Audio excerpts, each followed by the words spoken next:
오늘의 성경 말씀, 요한복음 6장 1절로 15절 말씀. 그 후에 예수께서 갈릴리 바다 곧 디베리아 바다 건너편으로 가시매 큰 무리가 따르니 이는 병인들에게 행하시는 표적을 보미러라. 예수께서 산에 오르사 제자들과 함께 거기 앉으시니 마침 유대인의 명절인 유월절이 가까운지라. 예수께서 눈을 들어 큰 무리가 자기에게로 오는 것을 보시고 빌립에게 이르시되 우리가 어디서 떡을 사서 이 사람들로 먹게 하겠느냐 하시니 이렇게 말씀하시면 친히 어떻게 하실 것을 아시고 빌립을 시험코자 하심이라. 빌립이 대답하되 각 사람으로 조금씩 받게 할지라도 200데나리온의 떡이 부족하리이다. 제자 중 하나 곧 시몬 베드로의 형제 안드레가 예수께 여짜오되 여기 한 아이가 있어 보리떡 5개와 물고기 2마리를 가졌나이다. 그러나 그것이 이 많은 사람에게 얼마나 되겠삼나이까? 예수께서 가라사대 이 사람들로 앉게 하라 하신데 그곳에 잔디가 많은지라 사람들이 앉으니 수요가 5,000쯤 되더라. 예수께서 떡을 가져 축사하신 후에 앉은 자들에게 나눠주시고 고기도 그렇게 저희의 원대로 주시다. 저희가 배부른 후에 예수께서 제자들에게 이르시되 남은 조각을 거두고 버리는 것이 없게 하라 하시므로 이에 거두니 보리떡 5개로 먹고 남은 조각이 12바구니에 찼더라. 그 사람들이 예수의 행하신 이 표적을 보고 말하되 이는 참으로 세상에 오실 그 선지자라 하더라. 그러므로 예수께서 저희가 와서 자기를 억지로 잡아 임금 삼으려는 줄을 아시고 다시 혼자 산으로 떠나가시니라. 오늘 저는 여러분과 함께 신령한 사람이라는 제목으로 은혜를 나누고자 합니다. 사도 바울 선생은 데살로니가의 성도들에게 너희 온 영과 혼과 몸이 우리 주 예수 그리스도의 강림하실 때 흠없게 보존되기를 원하노라고 축원하셨습니다. 여기에 기록된 말씀 그대로 하나님께서 인생을 만드실 때 여러분과 나를 하나님의 형상과 모양대로 지으셨습니다. 그러므로 하나님은 영이시므로 여러분과 나는 영적인 존재입니다. 그러나 이 영이 마음을 가지고 이 몸속에 살고 있는 것입니다. 그렇기 때문에 사람은 삼중인격자가 될 수가 있습니다. 왜냐하면 사람은 영이지만은 마음을 가지고 몸속에 살고 있기 때문에 인간이 육체적인 인간으로 살 수도 있습니다. 감각을 통해서만 살고 육신의 정욕, 안목의 정욕, 이 세상 사랑을 통해서만 사는 육신의 사람이 마음을 누르고 우리의 영을 누르고 육신으로 살 수도 있는 것입니다. 또 그렇지 않으면 우리 마음의 사람, 즉 혼이 일어나가지고서 이 마음은 이성과 과학과 지식으로만 삽니다. 그렇기 때문에 육신도 누르고 영적인 세계도 제껴버리고 오직 혼의 사람, 즉 마음의 사람이 되어서 모든 것을 이성적으로만 생각하고 과학적으로만 생각하고 지식적으로만 생각하고 신은 죽었다고 말하고 오직 인본주의에 서서 살 수도 있습니다.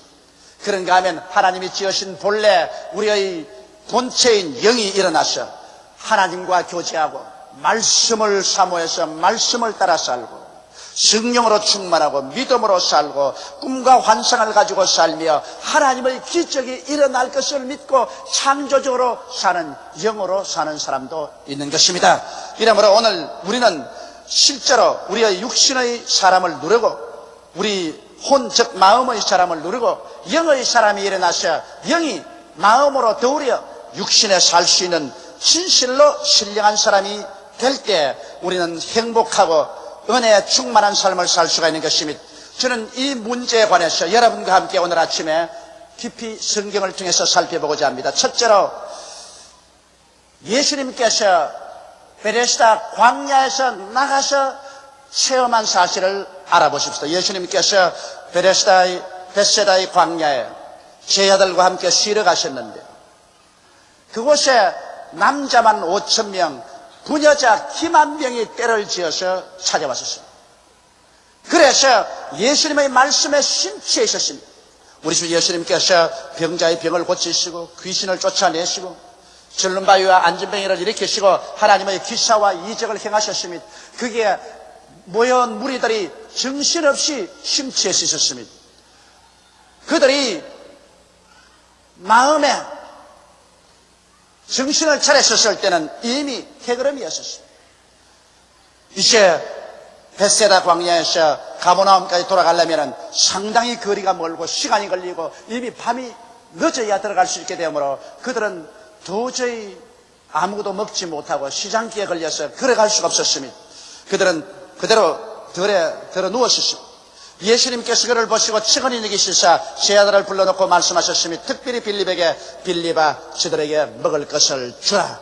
주님은 이미 어떻게 하실 것을 아시고 빌립을 시험하고 계셨습니다. 그런데 빌립은 빨리 계산해보고 난 다음에 이곳은 광야요, 이 많은 사람을 먹이기에는 200데나리나 되는 돈이 부족할 것이다. 그러므로 인간적으로 먹일 수 없다는 결론을 내렸었습니다. 그래서 예수님에게 이 사람들을 다 흩어보내어서 각자 그들이 동리에 가서 먹을 것을 구하게 하소서 하고 권면하는데, 여기 안드레가 백성들 가운데 가서 어린아이의 점심 도시락 속에서 보리떡 5개와 물고기 2마리를 얻어가지고서 예수께 나와서 하시는 말이, 주여 여기 보리떡 5개와 물고기 2마리가 있는데 이 많은 군중에게 이것으로는 먹일 수가 없습니다. 주님이 돌봐 주옵소서 하고 나왔었습니다. 예수님은 그 오병이어를 바라셔서 축복하시자 기적이 일어나셨습니다. 그 오병이어를 나누어 주자 그 많은 군중이 다 배불리 먹고 결국 남은 것을 모아보니 12바구니에 가득 찼다는 것입니다. 여러분, 이 이야기를 통해서 우리는 중대한 교훈을 배울 수 있습니다. 여기에 모인 군중들은 육으로 사는 사람을 표상할 수 있는 것입니다. 그들은 지금 다른 아무 생각도 없습니다. 지금 춥고 몸이 지치고 배가 고픕니다. 그러므로 그들은 먹을 것을 달라고 아우성칩니다. 이 사람들은 육체적인 요구를 채워달라고 부르짖기 때문에 육에 속한 사람, 육으로 사는 사람으로 표상할 수가 있는 것입니다. 그런데 이 사람들은 문제를 해결하지 못합니다. 자기들 힘으로 먹을 것을 구할 수도 없고 만들 수도 없습니다. 그런데 여기에 이제 빌립을 보시고 주님께서 먹을 것을 주라고 했는데, 빌립은 혼의 사람, 이 마음의 사람을 대표합니다. 빌립은 즉시로 혼의 사람, 마음의 사람의 하는 일을 그대로 합니다. 혼, 즉 마음은 언제나 이성적이고 지식적이며 과학적입니다. 빌립은 즉시로 숲 하나를 튀겨봅니다.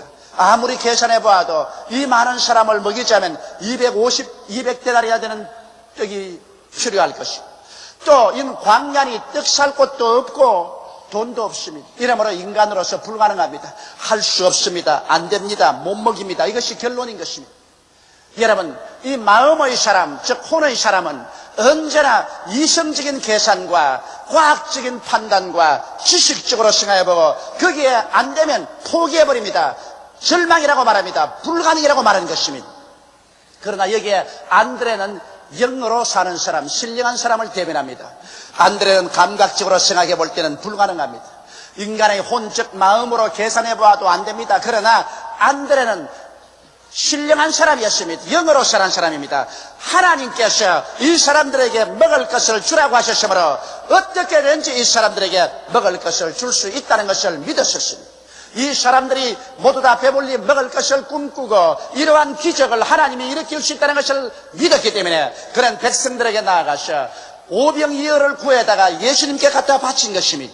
그러자 예수님은 육신의 사람들과 함께 일하지 않으셨습니다. 이 혼적 마음의 사람과도 일하지 않으셨습니다.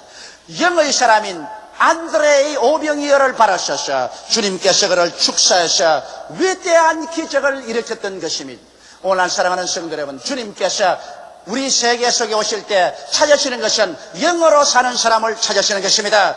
오늘날 세계는 너무나 많은 사람들이 육으로 살고 마음으로 살고 영으로 살지 않습니다. 이렇기 때문에 예수 믿는 사람들조차도 영으로 살지 않고 하나님의 성경 말씀을 난도질해서 하나님의 기사와 이적과 신령한 일은 다 신화로서 제껴버리고 오직 인간의 마음으로 믿을 수 있는 그러한 사항만 성경을 따라서 믿습니다. 그러므로 오늘 예수 그리스도의 동정녀 탄생도 부인하고 예수님의 기적적인 삶과 죽음과 부활과 천국과 지옥도 부인해버립니다. 이러한 것은 모두 다 신화로 취급해버리고 오직 예수님의 십자가에 죽으신 그 사랑, 그 자비, 이것이 위대한 모범이라고 생각하고 이것은 인간의 이성이나 과학이나 지식으로 받아들여지는 것이기 때문에 이 예수의 사랑으로 우리의 현실 사회를 개혁해서 잘 사는 세계로 만들어 보자고 하므로 기독교가 전락해서 사회주의 운동과 공산주의 운동 비슷한 운동으로 떠내려가고 많은 경향도 있는 것입니다. 오늘 그렇기 때문에 여러분, 우리는 신령한 사람으로 변화되어서 진실로 하나님과 함께 사는 사람이 되어야 되는 것입니다. 여러분과 나는 모두 다 삼중인격을 가지고 있는 것입니다. 여러분과 나는 육의 감각을 통해서 사는 육의 사람이 될 수도 있고, 여러분과 내 마음 중심으로 해서 이성적으로 과학적으로 오직 인간 지식에만 의지해서 사는 마음의 사람, 혼의 사람이 될 수도 있고, 여러분과 내가 회개하고 예수를 구주로 모시고 하나님의 말씀을 받고 성령으로 충만하고 믿음을 갖고 꿈과 환상을 가지며 하나님의 기적이 일어날 것을 기대하고 하나님과 함께 기적적인 삶을 살 수도 있는 것입니다. 이러므로 오늘 이 시간에 이 말씀을 통하여 우리의 삶 속에 거대한 변화가 다가와야 될 것입니다. 둘째로 여러분, 이 교훈에서 우리가 배울 수 있는 것은 예수님께서는 제자들이 모두 다 영적인 신령한 사람들이 되기를 원하셨기 때문에 주님은 그 교훈을 강제로 가르치기로 작정했었습니다. 그러면 사람들을 다 흩어보내시고 난 다음에 주님께서는 강제로 제자들을 배를 태워서 가버나움으로 건너가게 한 것입니다. 예수님께서 배를 타고 함께 늘 다녔지 제자들만 따로 보낸 적은 없습니다. 그런데 그날따라 예수님은 강제로 예수님은 제자들을 배에 태워서 가버나움으로 보내셨습니다. 그리고 당신은 산 위에 올라가서 혼자 기도했는데 제자들이 초저녁에 배를 타고 배를 저어 나갔는데 아무리 배를 저어도 풍랑이 하도 거세어서 배가 앞으로 나가질 않습니다. 바람이 불고 파도가 배에 쳐들어옵니다. 밤 4경이 되었습니다. 새벽 약 2-3시가 되었는데도 아직 가버나움의 배는 당도하지 못하고 갈릴리 바다 한가운데 있었습니다. 제자들은 모두 다 육의 사람들이 되셨습니다. 왜냐하면 소금물이 눈에 들어오고 귀에 바람 소리가 들리고 바다 냄새가 나고 그리고 온몸이 지치고 허기증이 나고 그리고 찬물이 온몸에 끼우쳐 찹니다. 이러므로 육신의 감각을 통해서 그들은 공포에 질려서 이러다가는 우리가 죽지 않냐, 그래서 육신의 감각을 통해서 모든 것을 판단하는 육신의 사람이 되어서 있었습니다. 그런데 갑자기 저 바다 위에 사람의 형상을 가진 분이 밝은 빛을 내면서 오르락내리락 파도를 밟고서 그들을 향하여 다가옵니다. 그러자 일시에 제자들은 생각했었습니다. 이제 그들은 육신의 사람에서 혼의 사람, 마음의 사람으로 또 변화되었습니다. 그들이 가만히 보니까 도대체 사람이 물로 걸어올 수 없다는 것입니다. 인간의 이성이나 지식이나 과학적으로 판단해 볼지인데 사람이 물로 걸어올 수가 있느냐? 이것은 틀림없이 유령이다. 이것은 사람이 이럴 수가 없다. 그래서 그들은 하나님의 신령한 말씀으로 판단하지 않기 때문에 인간의 이성이나 과학이나 지식만의 판단으로서는 사람이 물으로 걸어올 수 없으므로 이는 유령이라고 생각했습니다. 그러자 그들은 지식적인 경험이 기억났었습니다. 여러분, 배를 타는 사람들은 밤바다 위에 유령이 우는 소리를 듣는다든지 유령이 걸어오는 것을 보면 그 배가 반드시 파손하고 그곳에 있는 사람들이 다 물에 빠져 죽는다는 징크스가 있습니다. 그러므로 이제 우리는 죽었다고 생각했습니다. 이것도 또한 인간은 자기의 지식만 가지고 자기의 경험만 가지고 생각합니다. 이래서 배에 탄 사람들은 모두 다 혼의 사람, 마음의 사람으로 전락해가지고서 내죽내고 고함을 치는 아비규환의 처절한 장면이 벌어졌었습니다. 그럴 때 예수께서 내니 두려워 말라고 말씀하셨습니다. 이 말씀을 듣자마자 12제자 중에 오직 한 사람 베드로가 영의 사람으로 변화되었습니다. 베드로가 주의 말씀을 듣자마자 그 마음속에 영이 기뻐 뛰어 일어나면서 그런 육신의 감각을 짓누르고 인간의 혼적 마음의 모든 판단을 짓누르고 영적인 사람으로 하나님 말씀을 따라 살기로 결심을 했었습니다. 그래서 예수께 말씀하셨습니다. 주여, 만일 주시어든 나로 명하여 물로 걸어오게 하소서. 그러자 예수님께서 오라고 말씀하셨습니다. 여러분, 이것은 도저히 감각적으로 봐서는 불가능한 일이요, 인간의 마음으로 생각해 볼 때 과학적으로 지식적으로 그리고 이성적으로는 불가능합니다. 그런데도 불구하고 베드로는 하나님 말씀을 받아들이고 말씀을 믿고 기적이 일어날 것을 기대하고 영의 사람으로서 그런 물로 걸어가려고 합니다. 그럴 때 자기의 동료들이 아마 베드로의 바지가랑을 잡아 당기면서 야, 이 사람아, 돌았냐? 미쳤느냐? 이 어찌하려고 이 어둡고 캄캄한 갈릴리 바다 위에 이 풍랑리를 걸어간단 말이냐? 이걸 이성적으로 생각해 보아라. 과학적으로 생각해 보아라. 사람이 물으로 걸을 수 있단 말인가? 결사적으로 말렸을 것입니다. 그러나 베드로는 아랑곳 없이 바다의 파도 소리와 물보라를 느끼면서도 감각을 제껴버리고 인간의 마음적 혼의 사람을 제껴버리고 그는 영의 사람으로 일어나서 나가기로 결심한 것입니다. 그래서 베드로가 일어나서 첨벙첨벙 물 안으로 걸어 들어갔었습니다. 아마 제자들은 모두 다 보고서 입을 벌리고 기절초풍을 했습니다. 저럴 수가 있느냐? 제자들은 영의 사람이 아니었기 때문에 그를 믿을 수가 없었습니다. 그러나 베드로는 물으로 걸어갑니다. 감각적으로 불가능한 일을 하고 있는 것입니다. 인간의 이성과 과학으로 생각해서는 할 수 없는 일을 하고 있습니다. 감각의 부르짖음을 눌러버렸었습니다. 그의 혼의 모든 판단력을 다 눌러버렸었습니다. 그는 영의 사람입니다. 이제 하나님 말씀을 믿고서 나아갑니다. 그러므로 기적이 일어났었습니다. 영의 사람은 기적을 믿습니다. 여러분께서 오늘 영의 사람이 되어서 하나님의 말씀을 믿고 성령의 능력에 의지하면 여러분의 삶 속에 하나님이 약속한 말씀대로 창조적인 기적이 일어나게 되는 것입니다. 그는 기적적인 발걸음으로 물을 걸어가고 있었습니다. 그런데 세 번째, 여기 이제 베드로의 삶에 대해서 우리가 한번 생각해 보십시오. 베드로는 영의 사람으로 출발해서 이제 베드로는 이기양양하게 그리스도의 말씀이 가슴에 가득 차고 성령이 그 마음속에 역사하였었습니다.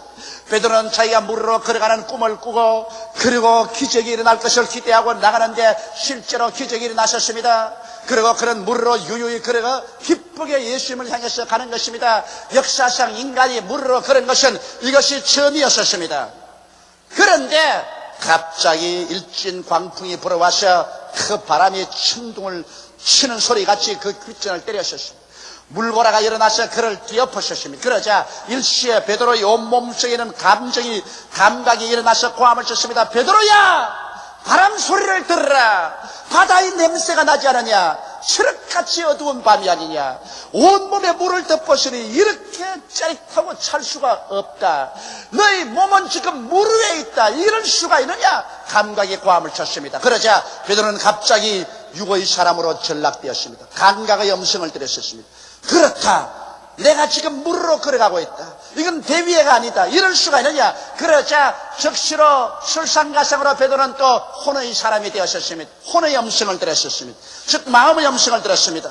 마음이 일어나서 베드로에게 말했습니다. 마음의 사람은 베드로에게 베드로야, 너는 이젠 죽었다. 생각해봐라. 과학적으로 생각해봐라. 이성적으로 생각해봐라. 지식적으로 생각해봐라. 네가 물보다 더 무거운데 어떻게 물으로 걸어갈 수 있단 말인가? 네가 지금 물으로 걸어가고 있다는 것은 이것은 하나의 망상이요, 거짓이요, 이건 절단이다. 미쳤다. 너는 이제 물에 빠져 죽는다. 이런 일은 있을 수가 없다. 마음의 사람이야 있을 수가 없지요. 그것은 언제나 인간의 이성과 지식과 과학으로만 생각하기 때문에. 그래서 육의 사람과 마음의 사람에게 협공을 당한 베드로는 그만 영의 사람이 침몰해버리고 마는 것입니다. 그는 하나님의 말씀을 포기해버렸습니다. 하나님의 성령의 인도를 포기해버렸습니다. 그는 기적이 일어날 것을 포기해버렸습니다. 그러자 그는 믿음을 다 잃어버리고 마는 것입니다. 즉시로 그는 물에 빠져들어가기 시작한 것입니다. 물이 입을 열어서 베드로를 안아들였습니다. 베드로는 물에 빠져들어가면서 절망에 처하여 주여 나를 구원하여 주시옵소서 고함을 쳤습니다. 그러자 예수님께서 빨리 오셔서 베드로를 붙잡아 일으키면서 믿음이 적은 자여 어찌하여 의심하였느냐 꾸짖었던 것입니다. 여러분, 어떤 일이 일어났기에 이렇게 되고 마는 것입니까? 똑같은 베드로인데 한번 생각해 보시기 바랍니다. 갈릴리 바다가 변했습니까? 아닙니다. 밤이 변했습니까? 그것도 아닙니다. 바람이 변했습니까? 그것도 아닙니다. 파도가 변했습니까? 그것도 아닙니다.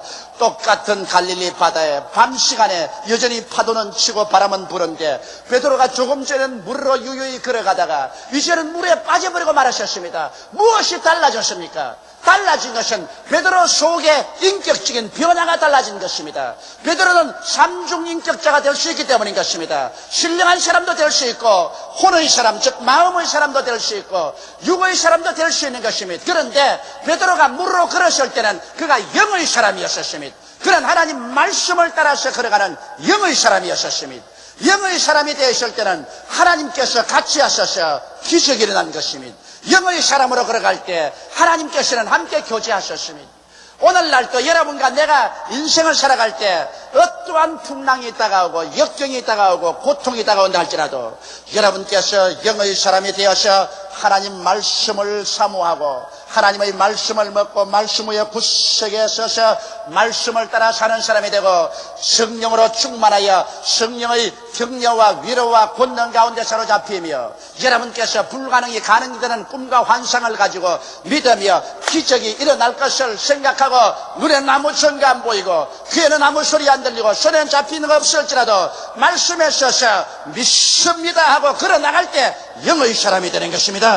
이런 신령한 사람이요 이러한 사람하고는 하나님께서 같이 계시는 것입니다. 이런 사람이야말로 바로 바울 선생께서 로마서 4장 17절에 말씀한 것처럼 죽은 자를 살리시며 없는 것을 있는 것까지 부르시는 하나님과 함께 동행할 수 있는 것입니다. 아브라함은 바로 영의 사람이었습니다. 그 나이 100세가 되고 그 아내의 나이 90이 되었는데 하나님께서 그에게 아들을 주겠다고 말씀하셨을 때 그는 그의 몸의 죽은 것 같음을 알고 그 사라이트의 몸의 죽은 것 같음을 알고도 믿음이 약하여지지 않고 믿음의 굳세게 서서 약속하신 이가 반드시 그 약속을 이룰 줄 알고 하나님께 영광을 돌리며 나아갔을 때 하나님께서 100살 된 아브라함과 90살이 된 사라에게서 아름다운 아들을 얻게 만들어 주신 것입니다.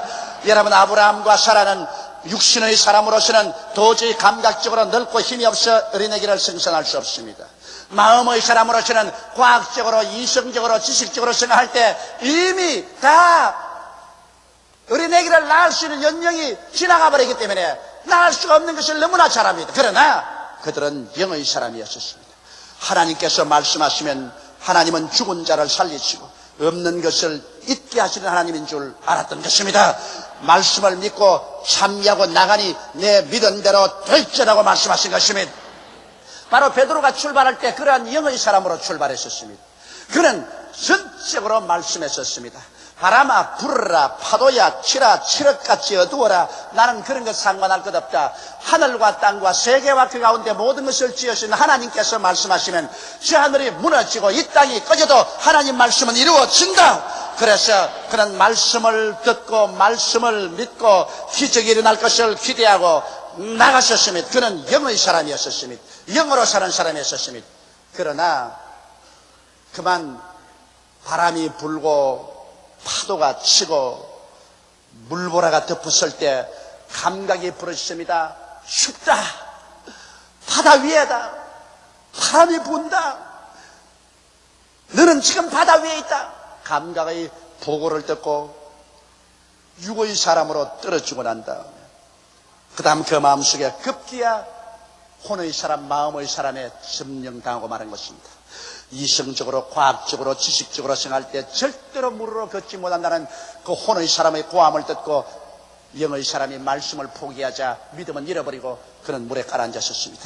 물이 변화된 것 아닙니다. 밤이 변화된 것 아닙니다. 바람이 변화된 것 아닙니다. 베드로가 갑자기 변화된 것입니다. 그는 영의 사람일 때는 잠금 전에 물으로 걸었는데 그가 육의 사람, 마음의 사람으로 전락하자 즉시로 물에 빠졌었습니다. 사랑하는 성도 여러분, 여러분께서도 이 세상을 살면서 여러분께서 영의 사람으로 살 동안에는 여러분 하나님의 모든 약속을 믿고 또 그 약속대로 순종하고 그 약속대로 하나님의 능력이 나타나서 영혼이 잘됨같이 범사에 잘되며 강건한 하나님의 기적을 체험하면서 살다가 갑자기 여러분께서 감각적인 사람이 되거나 혼의 사람이 되어서 그만 영의 사람의 믿음을 포기해버리면 여러분은 전에까지 기적으로 살던 것을 다 포기해버리고 급전직하로 떨어져버리고 말게 되는 것입니다.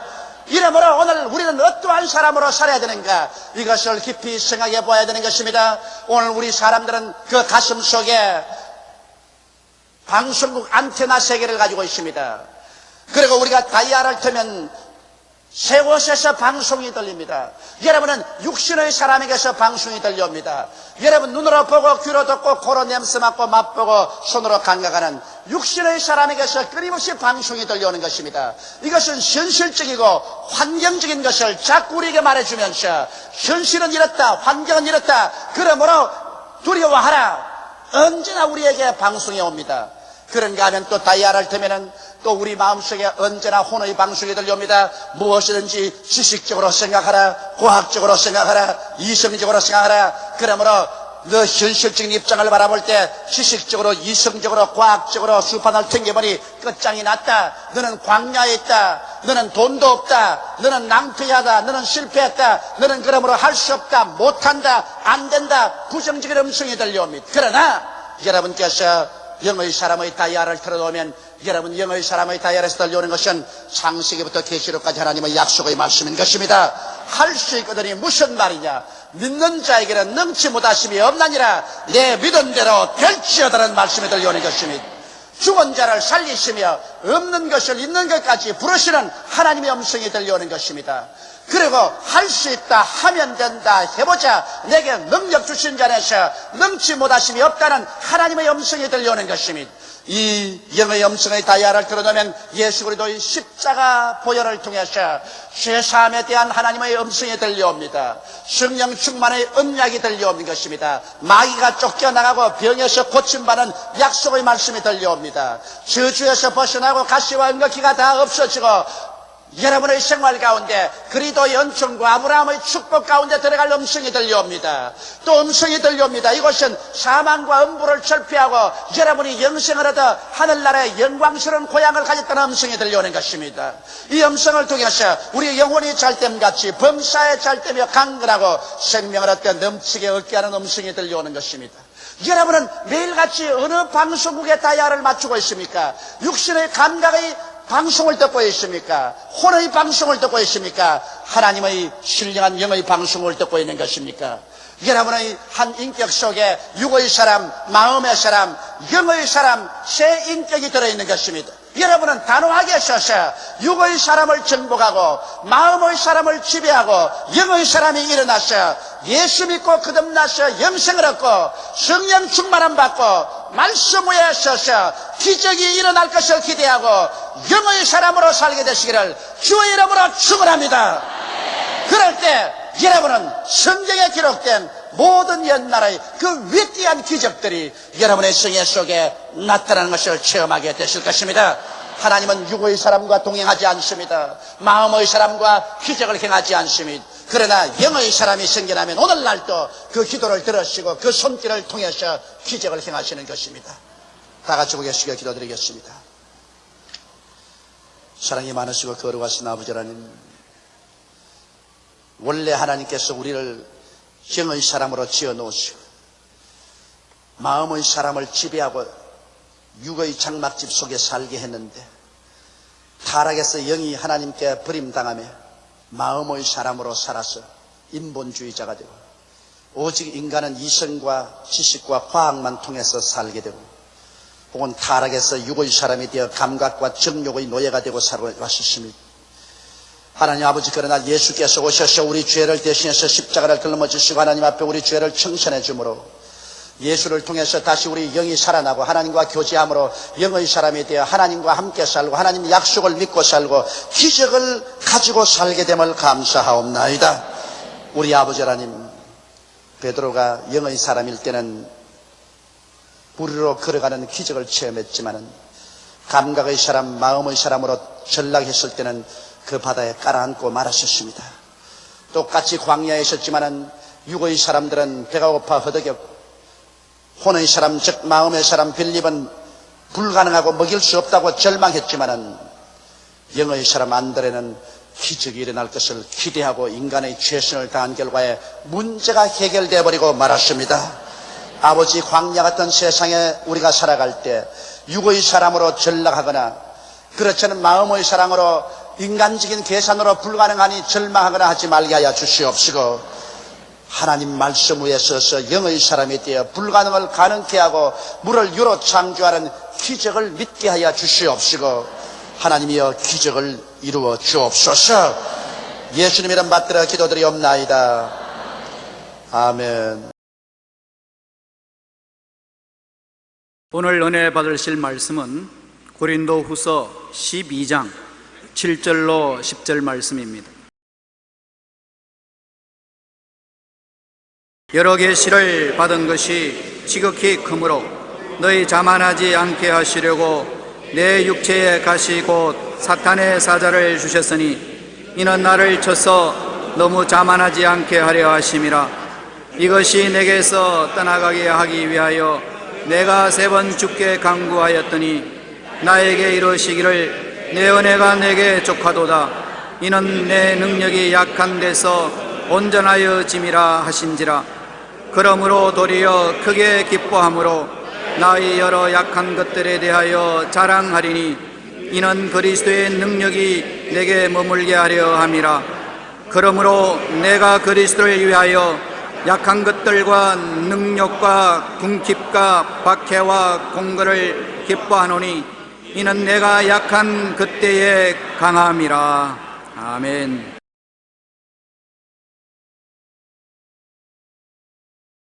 오늘 저는 내 능력이 약한 데서 온전하여 짐이라 하는 제목으로 여러분과 함께 은혜를 나누고자 하는 것입니다.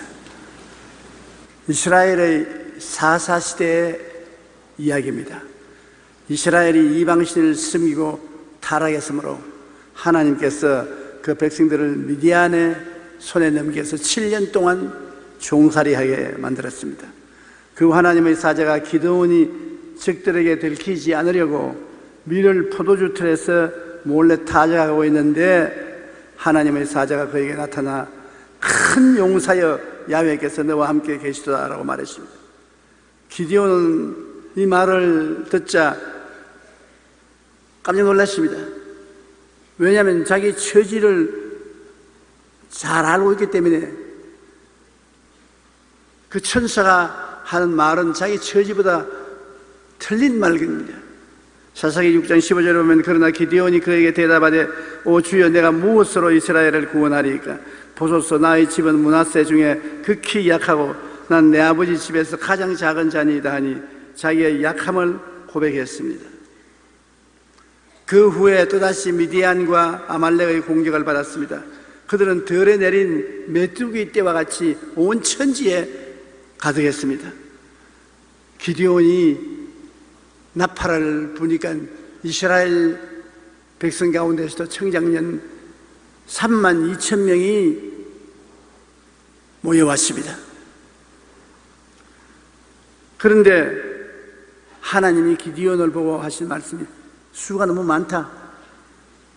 전쟁을 해서 내가 이기게 만들어주면 너희들 힘으로 이겼다고 할 것 아니겠는가? 그러니 이 사람들 중에 겁이 나서 떨리는 사람은 다 집으로 돌아가라 그래라. 적들은 새카맣게 들판을 덮고 있는데 32,000명이 많다 하니 큰일 아닙니까? 그 겁나는 사람은 집에 돌아가라 그래. 그러니까 32,000명 중에 22,000명이 집으로 돌아갔습니다. 겁쟁이들이 많아요. 오늘 이 세상에 제일 무서운 원수가 두려움입니다. 암 전문 의사가 내게 말하기를 암 환자가 암보다도 더 무서운 것은 마음의 암에 대한 두려움이라는 것입니다. 겁을 집어먹지 아니하면 무엇이든지 이겨요. 32,000명 중에 22,000명이 겁을 먹고 돌아가고 10,000명만 남았습니다. 그러니까 하나님이 이 기드온아 10,000명도 너무 많다. 아유 하나님 10,000명 가지고서 어떻게 싸우랍니까? 10,000명을 시냇가로 데려가서 물을 마시게 하라. 그럼 10,000명을 데리고 시냇가에 가서 물을 마시니까 많은 사람들은 꿇어 앉아가지고서 머리를 물에 박고서 물을 마시는데 그 중에 어떤 사람들은 개처럼 꿇어 앉아서 손으로 물을 핥아먹는 사람이 있습니다. 그러니까 하나님이 물 마시기 위해서 무릎을 꿇고 머리를 물에 박고 물 마시는 사람은 다 집을 돌아가라. 개처럼 물을 핥는 사람만 남아있어요. 그러니까 무려 9,700명이 집으로 돌아가 버리고 300명이 남았습니다. 이제는 진짜로 하나님이 역사하지 아니하면 싸우면 이길 수가 없습니다. 하나님께서는 오늘날도 두려워 떠는 사람은 사용하지 않습니다. 무슨 일에도 여러분 자신이 없고 두렵고 떨리면 손 안 대는 것이 좋습니다. 벌써 정신적으로 적에게 지는 것입니다. 또 무슨 일을 하든지 그 나라와 그 일을 먼저 구하고 내 욕구는 뒤에 채우는 마음, 꿇어 앉아서 물을 마시는 것이 아니라 쪼그리고 앉아서 물을 손에 들고 핥으면서 하나님을 바라보고 있는 사람, 언제 무슨 명령이 떨어져도 즉시 행할 준비가 된 사람을 하나님 사용하는 것입니다. 하나님이 무슨 말을 하는지 그건 뒷전에 주고 내 마시고 싶은 거 다 하고 내 하고 싶은 거 다 하고 난 다음에 하면 될 일이다. 그 사람은 너 마음대로도 가라. 하나님 사용하지 않습니다. 역사상 예수님의 제자 중에 가장 위대한 제자가 바울입니다. 그러나 바울은 교만해질 소질을 많이 가지고 있습니다. 우선 가문으로 보면 가문이 엄청나게 좋아요. 8일 만에 할례를 받은 자로서 이스라엘 족속 중에 베냐민 지파의 사람이요, 히브리인 중에 히브리인이요, 율법으로는 바리새인이요, 흠이 없는 사람이었습니다. 또한 당시 모든 백성에게 존경을 받는 가말리엘 제자이며 율법이 흠이 없고 이처럼 그는 훌륭한 가문과 철학과 문학과 뜨거운 신앙을 가진 위대한 인물이었습니다. 장래가 촉망되는 유대인이었습니다. 게다가 예수님을 믿고 난 다음에도 하나님의 계시를 엄청나게 받았습니다. 그러므로 하나님은 바울이 자만하지 않게 하려고 그에게 가시를 주셔서 극렬하게 꺾으셨습니다. 성경은 말하기를 사탄의 사자가 자기를 습격해 와서 바울이 너무 고통스러워서 3번 사탄의 사자를 물리쳐 달라고 하니까 3번째 하나님 말씀하기를 내 은혜가 내게 족하도다. 이는 내 능력이 약한 데서 온전하여짐이라. 그렇게 응답했습니다. 네가 사탄의 공격을 받아서 약하지만은 네가 약할 때 내 은혜가 더 강하다. 지금 상태로서 만족하게 너게라는 것입니다. 바울이 자기 몸의 치료를 위해서 3번 기도해서 하나님 거절당했습니다. 바울은 위대한 종이 하나님께 기도하면 언제나 응답 받는 사람이 자기 병에 대해서는 응답을 받지 못했습니다. 왜 하나님이 사탄의 사자를 주어서 바울을 밤낮 치게 만들었냐 하면은 자만하거나 교만하지 않도록 하기 위해서 그런 것입니다. 몹시 고통스럽고 괴로운데 무슨 날 좀 보소, 날 좀 보소, 동지 셋달 들본 듯이 날 좀 보소, 그렇게 할 수 있는 정신적인 여유가 없습니다. 내 고통스러워서 괴로워 견딜 수 없는데, 고린도후서 12장 7절로 8절에 여러 계시를 받은 것이 지극히 크므로 너무 자만하지 않게 하시려고 내 육체에 가시고 사탄의 사자를 주셨으니 이는 나를 쳐서 너무 자만하지 않게 하리 하심이라. 이것이 내게서 떠나게 위하여 내가 3번 주께 간구하였더니 하나님이 내 은혜가 내게 족하다고 대답을 했습니다. 잠언서 16장 18절에 교만은 패망의 선봉이요 거만한 마음은 넘어짐의 앞잡이니라. 좀 성공한 사람이 넘어지는 가장 큰 이유는 교만입니다. 교만보다 두려운 것이 없습니다. 고난 당하는 있는 야수는 기도할 것이에요. 고난 당할 때 더 기도하고 깨어지는 것입니다. 고난은 더욱더 하나님의 은혜에 의지하기 위하여 오는 것입니다. 고난 당하는 것은 더 기도해라, 더 하나님을 의지해라. 지금도 기도했지만 더 기도해라, 더 의지하라. 야고보서 5장 10절에 너희 중에 고난당하는 자가 있느냐는 그는 기도할 것이요 고린도후서 1장 9절에 이는 우리로 자기를 의지하지 말고 오직 죽은 자를 다시 살리시는 하나님만 의지하게 하려 하심이라 했습니다. 존 번연은 시험과 고난은 우리가 하나님을 찾게 한다고 말했습니다. 시험과 고난을 당하면 우리가 하나님을 찾아요. 마르틴 루터는 시련이 없고 모든 것이 순조로울 때 가장 위험한 시련이다. 왜냐하면 그때 인간은 하나님을 망각하고자 하는 유혹을 받게 되기 때문이라고 말한 것입니다. 시련 없을 때가 가장 무서운 시련이에요. 시련이 있을 때는 늘 하나님을 찾고 깨어지는데 시련이 없으면 하나님을 잊어버릴 위험이 있다는 것입니다. 10가지 시련보다 시련 없는 삶이 더 위험한 것은 평안하다 할 때 하나님을 잊어버리기가 쉽기 때문인 것입니다. C.S. 루이스는 이렇게 말했습니다. 왜 고난이 있는가? 그것은 대부분의 사람들이 큰 일을 당하기 전까지는 하나님의 음성에 대해 무관심하기 때문이다. 고난은 이런 인생을 향하여 하나님의 뜻을 전달하는 확성기다. 고난은 우리에게 정신을 번쩍 차리고 정신 차리라, 하나님의 확성기입니다. 우리가 연약한 고난 때문에 우리는 더욱 기도하고 더욱 하나님의 은혜를 의지하려고 해야 됩니다. 그러므로 하나님께서는 우리가 더욱 부르짖으며 기도하여 하나님의 은혜 안에 머물도록 우리에게 고난의 가시를 주는 것입니다. 우리가 연애를 저버리고 나가지 못하게 하기 위해서요. 삶의 힘을 얻는 스위치를 내게서 뽑아서 예수님께는 꼽도록 하는 것입니다. 고난 당하기 전에는 삶의 스위치를 내게 꼽아놔요. 그러나 고난 당하면 내가 고난을 견딜 수 있는 힘이 없기 때문에 이 스위치를 뽑아가지고서 예수님께 스위치를 꼽아야 되는 것입니다. 나는 볼테지가 너무 약해요. 예수님 같은 강한 볼테지에 스위치를 꼽아서 큰 에너지를 얻어야 되는 것입니다.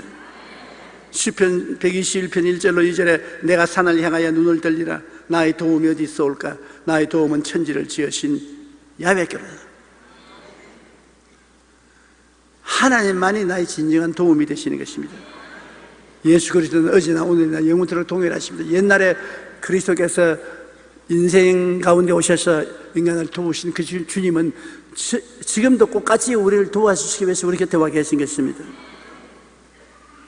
고린도전서 15장 10절에 내가 나된 것은 하나님의 은혜로 된 것이니 내게 주신 그 은혜가 헛되지 아니하여 내가 모든 사도보다 더 많이 수고하였으나 내가 한 것이 아니요 오직 나와 함께 하신 하나님의 은혜로. 얼마나 좋은 것을 깨달았습니까? 내가 나된 것은, 바울 선생은 굉장한 사도입니다. 대신학자요, 대사도요,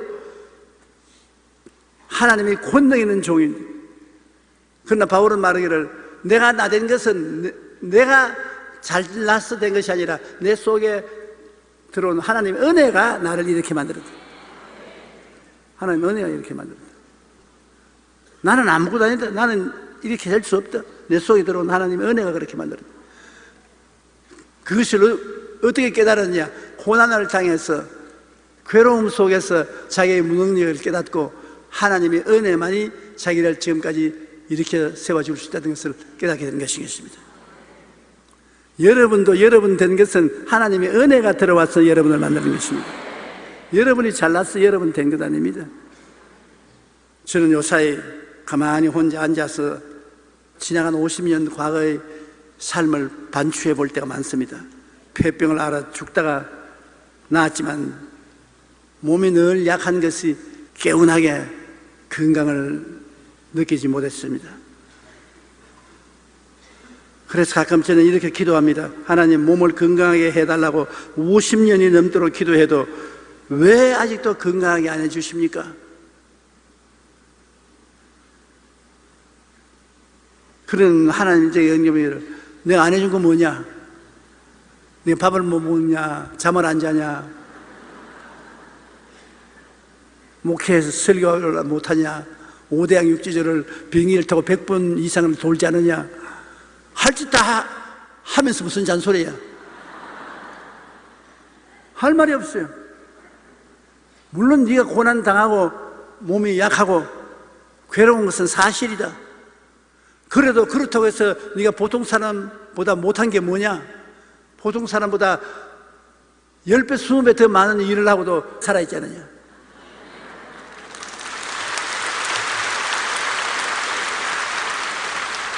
그러니 제가 무슨 말 합니까? 아버지, 내가 일하고 사는 것은 내가 아니라 내 안에 있는 하나님의 은혜입니다. 하나님이 은혜 주셔서 그 은혜에 의지해서 지금까지 살아왔습니다라고 말을 하는 것입니다. 제가 건강했더라면 아마 오늘날 목회를 안 하고 다른 직업을 택했을 것입니다. 몸이 허약하고 아프니까 기도하게 돼요. 밤에 자다가 일어나서 기도하고 아침 새벽에도 일찍 기도하고 간절히 하나님을 찾는 것은 몸이 아프니까요. 기도하다 보니까 성령 충만하게 되고 성령 충만하니까 하나님의 소명을 더 느끼게 된 것입니다. 결국 목사가 되어서 전국을 다니며 세계를 다니며 말씀을 전가할 때 늘 기도하며 하나님을 의지할 수밖에 없습니다. 하나님을 앞에 기도하고 하나님을 의지하지 아니하면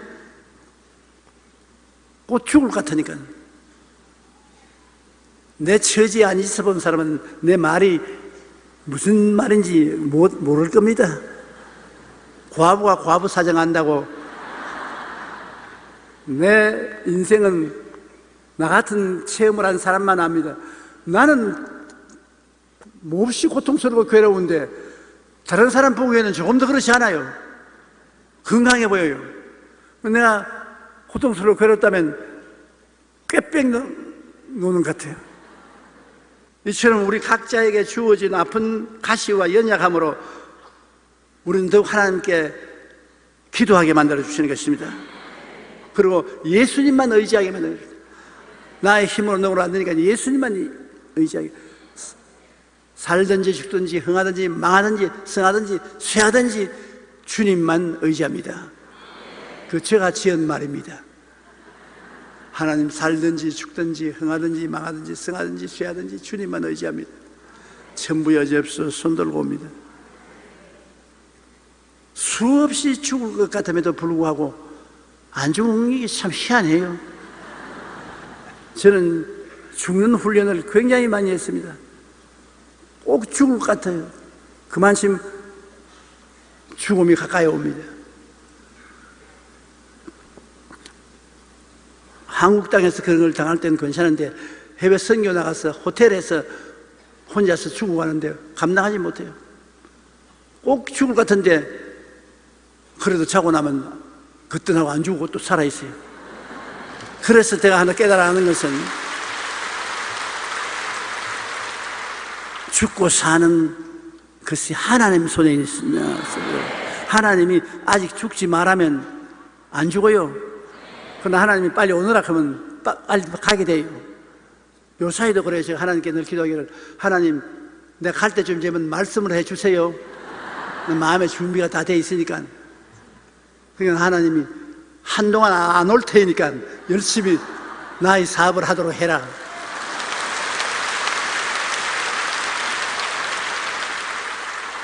그래서 제가 확신한 것은 한동안은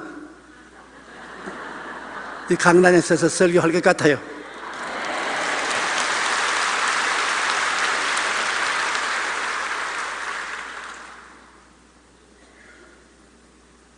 여러분, 하나님은 예수 믿는 사람이 기도 안 할까 굉장히 걱정을 합니다. 기도는 영적인 호흡이기 때문에 기도를 안 하면 영혼이 죽어버리거든요. 새 속에 끌려가 버립니다. 기도 안 하는 사람에게 기도를 시키는 수 있는 유일한 길은 고통을 주는 것입니다. 괴로움이 다가오는 것입니다.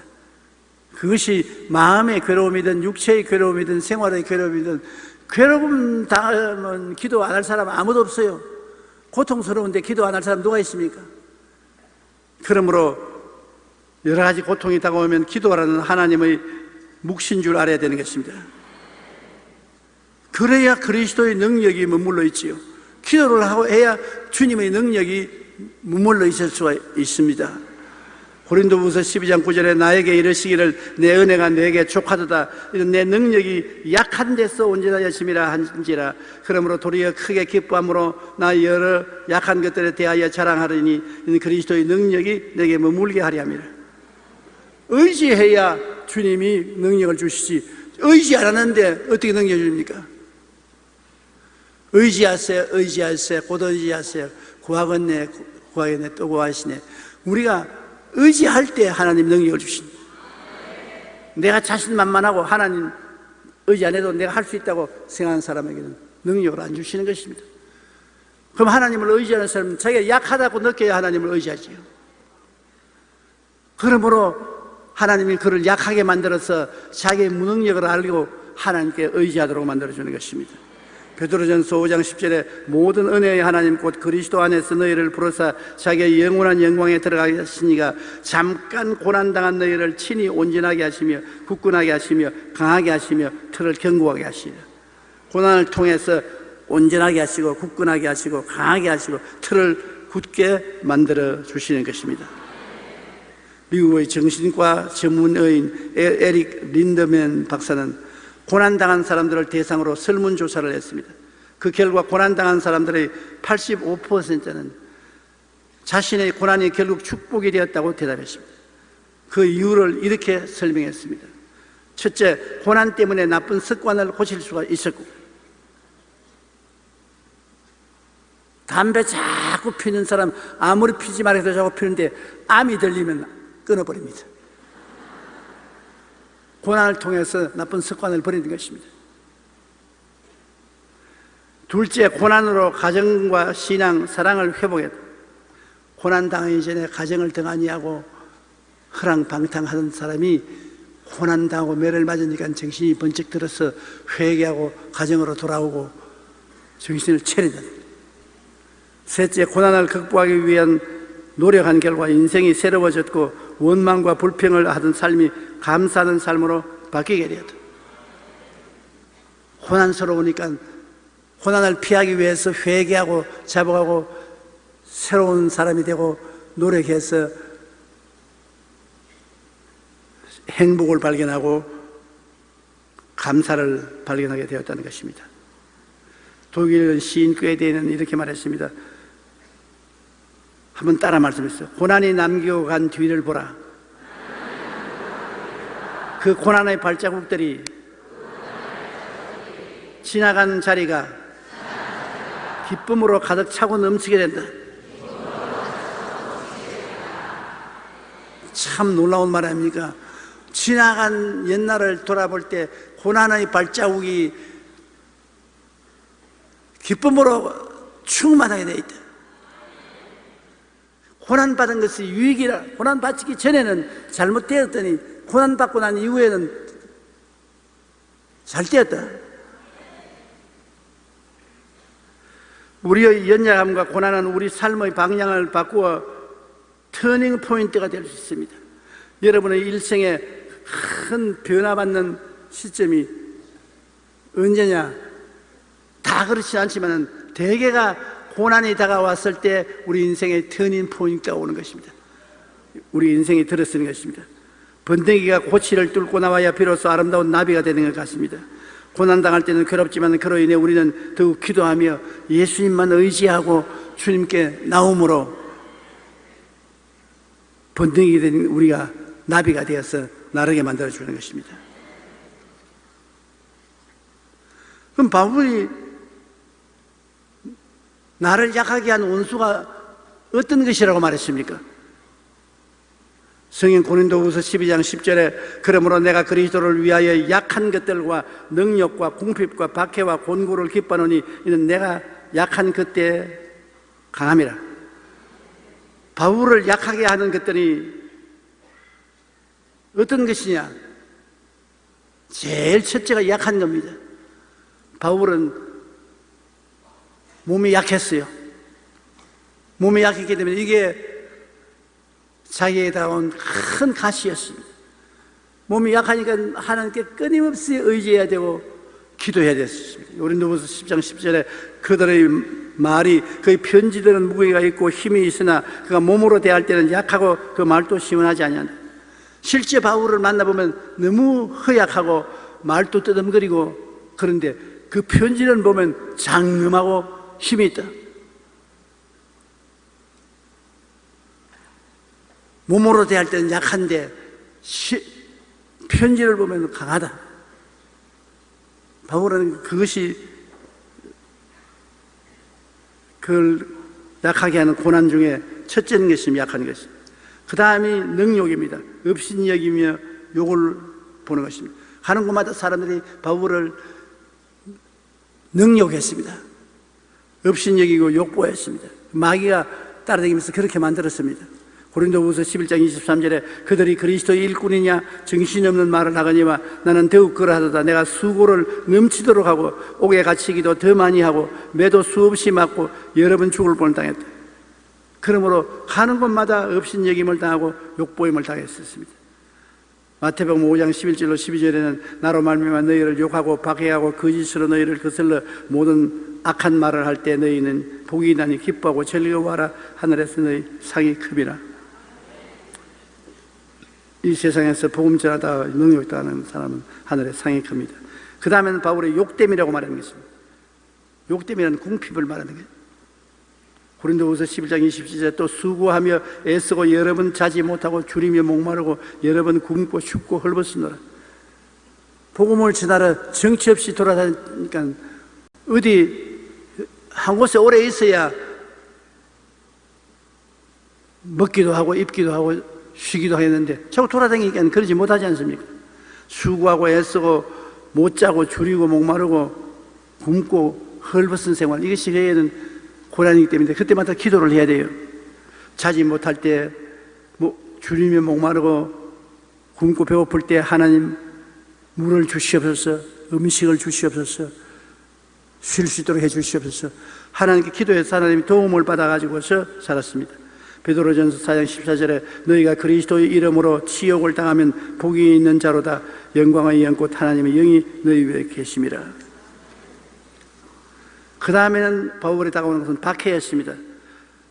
힘이나 권력 따위로 약한 사람을 괴롭게 하고 해를 입히는 것이 박해인데 고린도후서 11장 24절로 25절에 유대인들에게 40에 하나 감한 매를 5번 맞았으며 3번 태장으로 맞고 1번 돌로 맞고 3번 파선하고 일주야를 깊은 바다에 지냈다.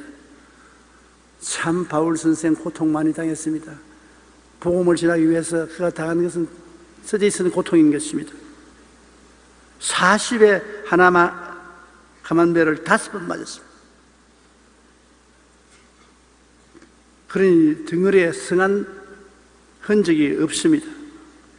3번 태장으로 맞고 1번 돌로 맞아 죽은 줄 알고 동구 밖으로 끌어내버리는 듯이 있습니다. 3번 파선당하고 밤낮을 바다에 떠 있었습니다.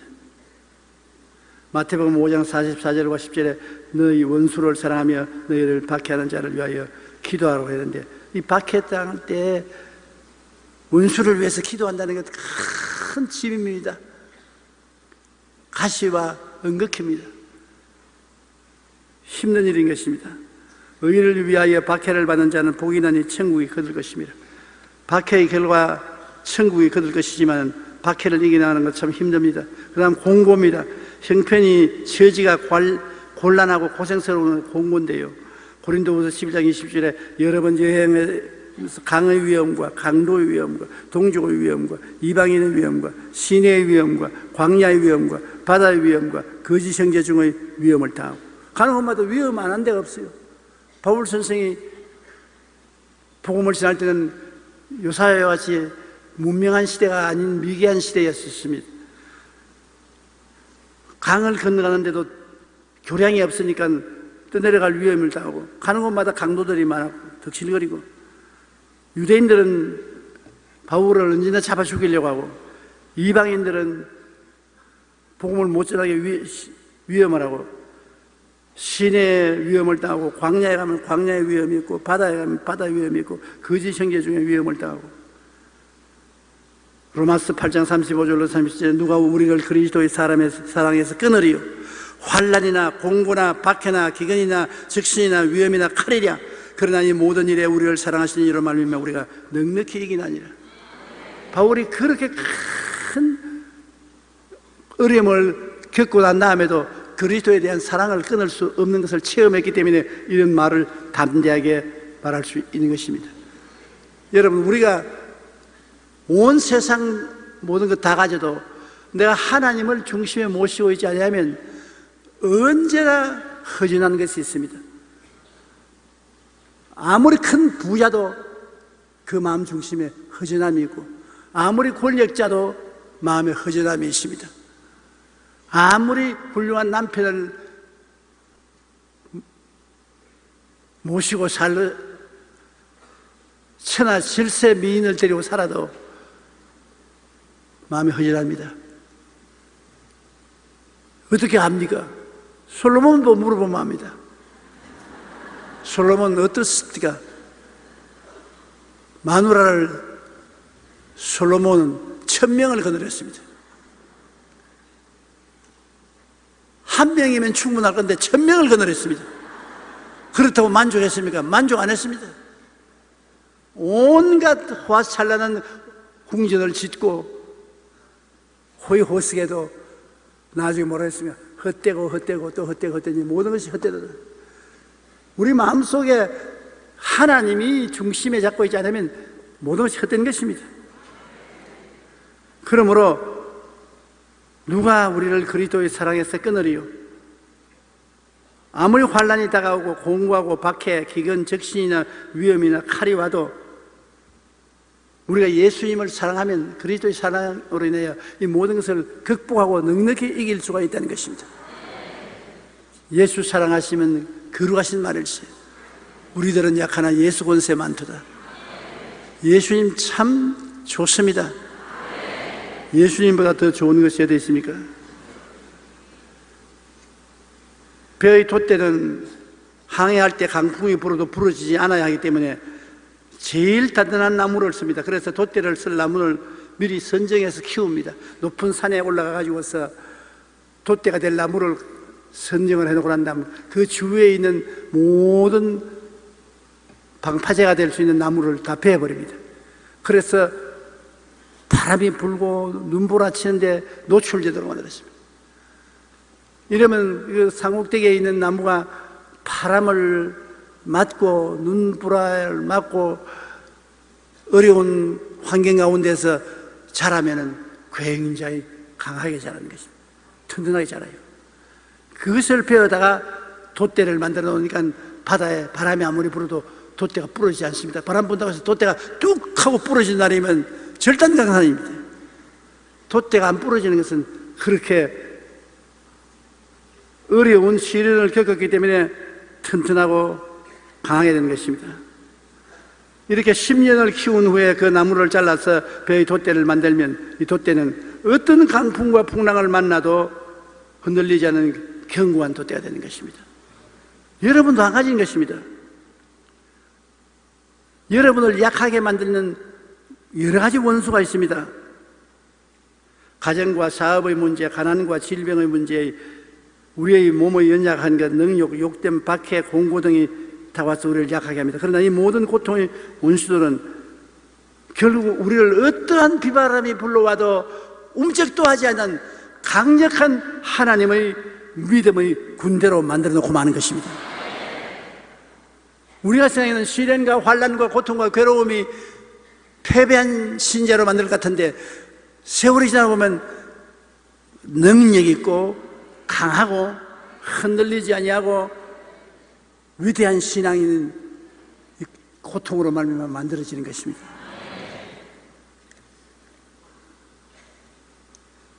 중국 내지 선교의 창시자인 허슨 테일러 선교사는 능력이 약한 데서 온전해진다는 비밀을 잘 알고 있었습니다. 하루는 그의 친구가 중국 내지 선교의 성장과 영향력에 대하여 칭찬했습니다. 자네 참 훌륭하다. 어떻게 해서 이 중국의 깊은 골짜기에 들어와서 이 무식한 사람들에게 복음을 전가하여 가르치고 문명된 생활을 하게 하고 훌륭한 성도들을 만들었냐. 허슨 테일러가 이렇게 말했습니다. 하나님은 이 세상을 뒤져서 가장 약한 사람을 찾아, 무능력하고 약한 사람을 찾아, 그 약한 사람을 찾아내고 보니 누구냐? 나였다. 그래서 나를 가장 약한 사람을 가장 어려운 중국 내지로 보내가지고서 나에게 은혜를 퍼부어 주어서 이렇게 큰 성공의 일을 하게 하셨다고 말한 것입니다. 하나님이 나를 찾았을 때 그래 됐어, 이 사람이면 충분히 연약해, 충분히 자기를 의지하지 않고 나를 의지할 만한 사람이 돼. 그래서 하드슨 테일러는 자기 스스로가 무능력하고 연약한 것을 알았기 때문에 전적으로 하나님께 의지해서 상상할 수 없을 만한 큰 일을 중국에서 일어난 것입니다. 하나님은 약하고 무능한 사람을 사용하시고 강하고 똑똑한 사람이면 인간의 무능을 깨닫게 하시는 것입니다. 그러므로 절대로 학교 공부 많이 못했다고, IQ가 낮다고, 여러분의 환경이 나쁘다고 낙심하지 마십시오. 하나님은 여러분이 약할 때 여러분 속에 강해지는 것입니다. 무능력하고 무력하고 힘이 없을 때 주님을 찾게 되고 의지하게 되고, 하나님이 나를 위하시면 누가 나를 대적하리요? 강력한 하나님의 그릇이 되게 해주시는 것입니다. 여러분이 강하고 똑똑한 사람이면 하나님은 시련을 보내어서 얼마나 무능력하고 무력하다는 것을 깨닫게 해주는 것입니다. 고난을 통해서 무능력한 자기를 발견하고 하나님 앞에 엎드리게 만들어주는 것입니다. 그러므로 여러분이 너무 똑똑하고 너무 훌륭한 사람은 하나님이 사용할 때 굉장히 고통을 주십니다.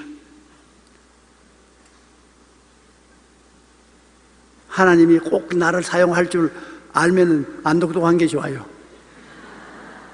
내가 안 똑똑해야 하나님 똑똑함이 나타나고, 내가 무력해야 하나님의 능력이 나타나는 것입니다. 아무리 촛불이 밝다 해도 대낮에 무슨 촛불이 밝습니까? 밤이 되어야 촛불이 밝죠. 어두울수록 촛불의 효과를 발생하는 것입니다. 그런데 대낮에 내가 아무리 밝은 전등불이 되어서 흔들어져도 전등불이 안 보입니다. 그러나 우리는 전등불이 아니라 호롱불이 되어도 밤에 켜놓으면 꽤 역할을 하거든, 호롱불이. 하나님만 모시고 있으면 약하고 무능해도 하나님이 우리를 도우시는 것입니다. 우리 대한민국이 약소국가지만은 우리가 정말 예수님을 믿고 하나님을 의지하면 저렇게 강대한 중국을 머리 위에 이고 있어도 겁날 것 없습니다.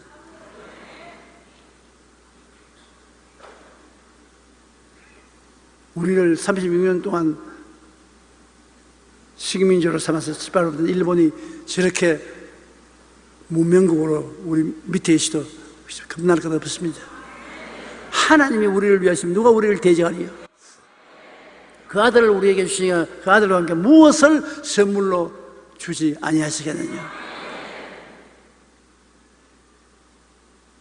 죽은 자를 살리시고 없는 것을 있게 하시는 하나님은 그리스도 예수 안에서 우리 편이 되어 있는 것입니다. 지존자의 은밀한 곳에 거하는 자는 전능자의 그늘 아래 가리로다. 지존자는 하나님인데 그 은밀한 곳은 예수님인 것입니다. 하나님의 비밀인 예수 그리스도 안에 있으면 우리는 전능자의 그늘 아래 갑니다. 그렇다면 우리는 담대하게 말할 수 있어요. 하나님은 나의 피난처요, 나의 요새요, 나의 의뢰하는 하나님이시니 저는 나를 새 사냥꾼의 올무에서와 극한 연병에서 건지실 것이다.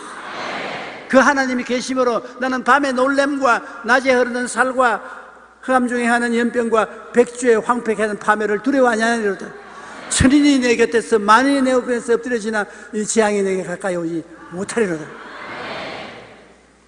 하나님 말씀하시죠. 제가 나를 사랑하니 내가 저를 건지리라.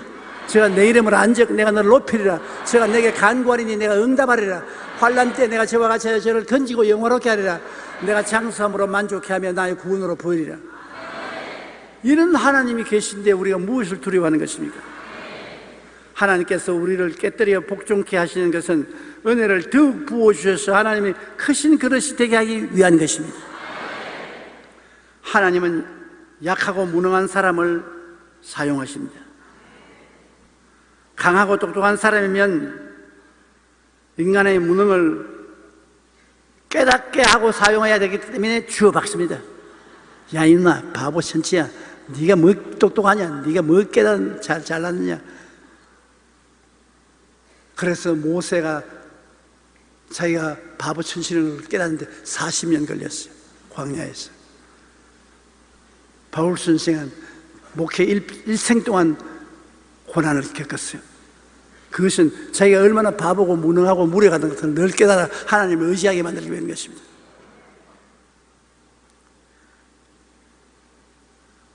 나는 하나님이 전혀 시련과 고난도 당하지 않게 하는데요, 그렇게 말하면 그건 진짜 똑똑한 사람이든지 진짜 바보든지 둘 중에 하나인 것은, 진짜 바보는 못 써요. 진짜 똑똑한 사람은 그것도 못 써요. 어지간히 똑똑한 사람은 하나님이 깨뜨리시고 어지간한 바보는 하나님이 사용하시는 것입니다. 그러므로 여러분, 이 세상에 살면서 여러분이 약할 때 하나님이 강하심으로 여러 가지 약한 일을 당할 때 낙심하지 마십시오. 강하신 하나님이 곁에서 내가 도와주마, 내게 맡겨라. 수고하고 무거운 짐진 자들아 다 내게로 오라. 내가 너희를 쉬게 하리라. 그러므로 내가 약하고 무거운 짐을 짊어진 줄 깨달으면 하나님께 맡겨야 되는 것입니다. 힘으로도 능으로도 할 수 없는 것 하나님이 해주시는 것입니다.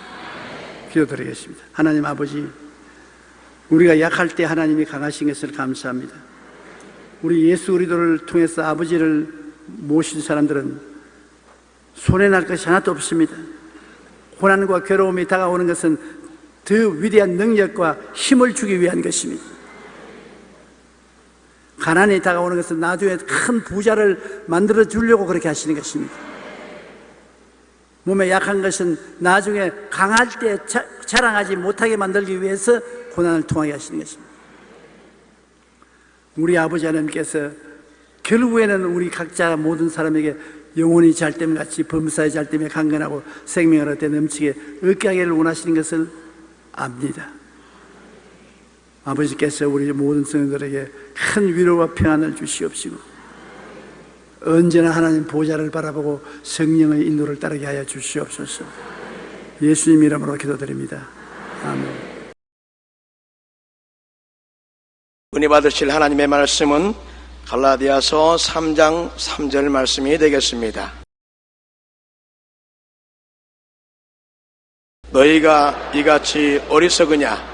성령으로 시작하였다가 이제는 육체로 마치겠느냐? 아멘. 오늘 저는 여러분과 함께 성령으로 시작하여 육체로 마치는 사람이라는 제목으로 말씀을 나누고자 합니다. 최근 소위 대도 조모 씨의 이야기가 온 매스컴을 떠들썩하게 하였습니다. 조모 씨는 과거 부유층과 고위 권력층 저택만 상대로 하룻밤 수억 원대의 금품을 턴 후 일부 금품을 가난한 사람들에게 나누어 현대판 홍길동이라고 불렀습니다. 그 후 1982년에 경찰에 체포되어 감옥에서 15년을 보냈습니다. 1998년 11월에 출소하여 독실한 기독교 신자가 되어 새 삶을 시작하고 결혼도 하고 한 경비업체에 취직도 하고 착실한 신앙생활을 하다가 2000년 11월 간정차 일본에 갔다가 빈집에 들어가 금품을 털다 경찰이 쏜 총에 맞아 검거되어 징역 3년 6개월의 선고를 받고 복역하다 지난해 3월에 석방 귀국했습니다. 그런데 귀국 후 또다시 좀도둑으로 변해 모치과 이삿집을 털다가 경찰에 잡히게 되었습니다. 우리는 그분이 한때 개과천선하여 좋은 성도가 된 줄 알고 기뻐했는데 이렇게 된 타락상을 보고 탄식스럽고 어안이 벙벙하지 않을 수 없습니다. 그러나 이런 일이 누구에게도 일어날 수 있기 때문에 성경에는 성령으로 시작했다가 육체로 마치겠느냐 하고 경고하고 있습니다. 첫째로 성령으로 시작했다가 육체로 마친 사람들이 성경에 대표적으로 있습니다. 구약의 사울 왕을 보십시오. 그런 하나님의 택하심을 받고 성령의 기름 부으심을 입은 이스라엘의 초대 왕이었습니다. 사무엘상 10장 1절에 보면 사무엘이 기름병을 취하여 사울의 머리에 붓고 입 맞추어 가로되 야훼께서 내게 기름을 부어사 그 기업의 지도자를 삼지 아니하였느냐고 말했었습니다. 하나님께서는 사울에게 새 마음도 주시고 성령을 부어주셔서 예언까지 했습니다. 그는 암몬 족속에 쳐들어왔을 때 하나님의 신이 크게 임하여 군사들을 거느리고 나가서 크게 승리를 거두었습니다. 그래서 이스라엘 백성들을 적국의 손에서 해방시켜주는 위대한 왕으로서 추앙을 받고 사랑과 존경을 한 몸에 받았습니다. 그런데 하나님께서 하루는 그에게 명령하셨습니다. 아말렉을 쳐서 사람과 짐승을 다 멸하라고 하셨습니다. 아말렉이 이스라엘이 애굽에서 나올 때 지치고 피곤한 중에 있을 때 르비딤에서 공격하여 이스라엘이 전멸당할 뻔당했기 때문에 하나님이 그것을 기억하사 사울 왕에게 아말렉을 쳐서 멸하라 그러셨습니다. 하나님은 분명하게 아말렉을 쳐서 사람과 짐승을 다 멸하려 하셨으나 사울은 살찐 짐승을 살려서 끌어오고 아말렉 왕 아각을 사로잡아 왔습니다.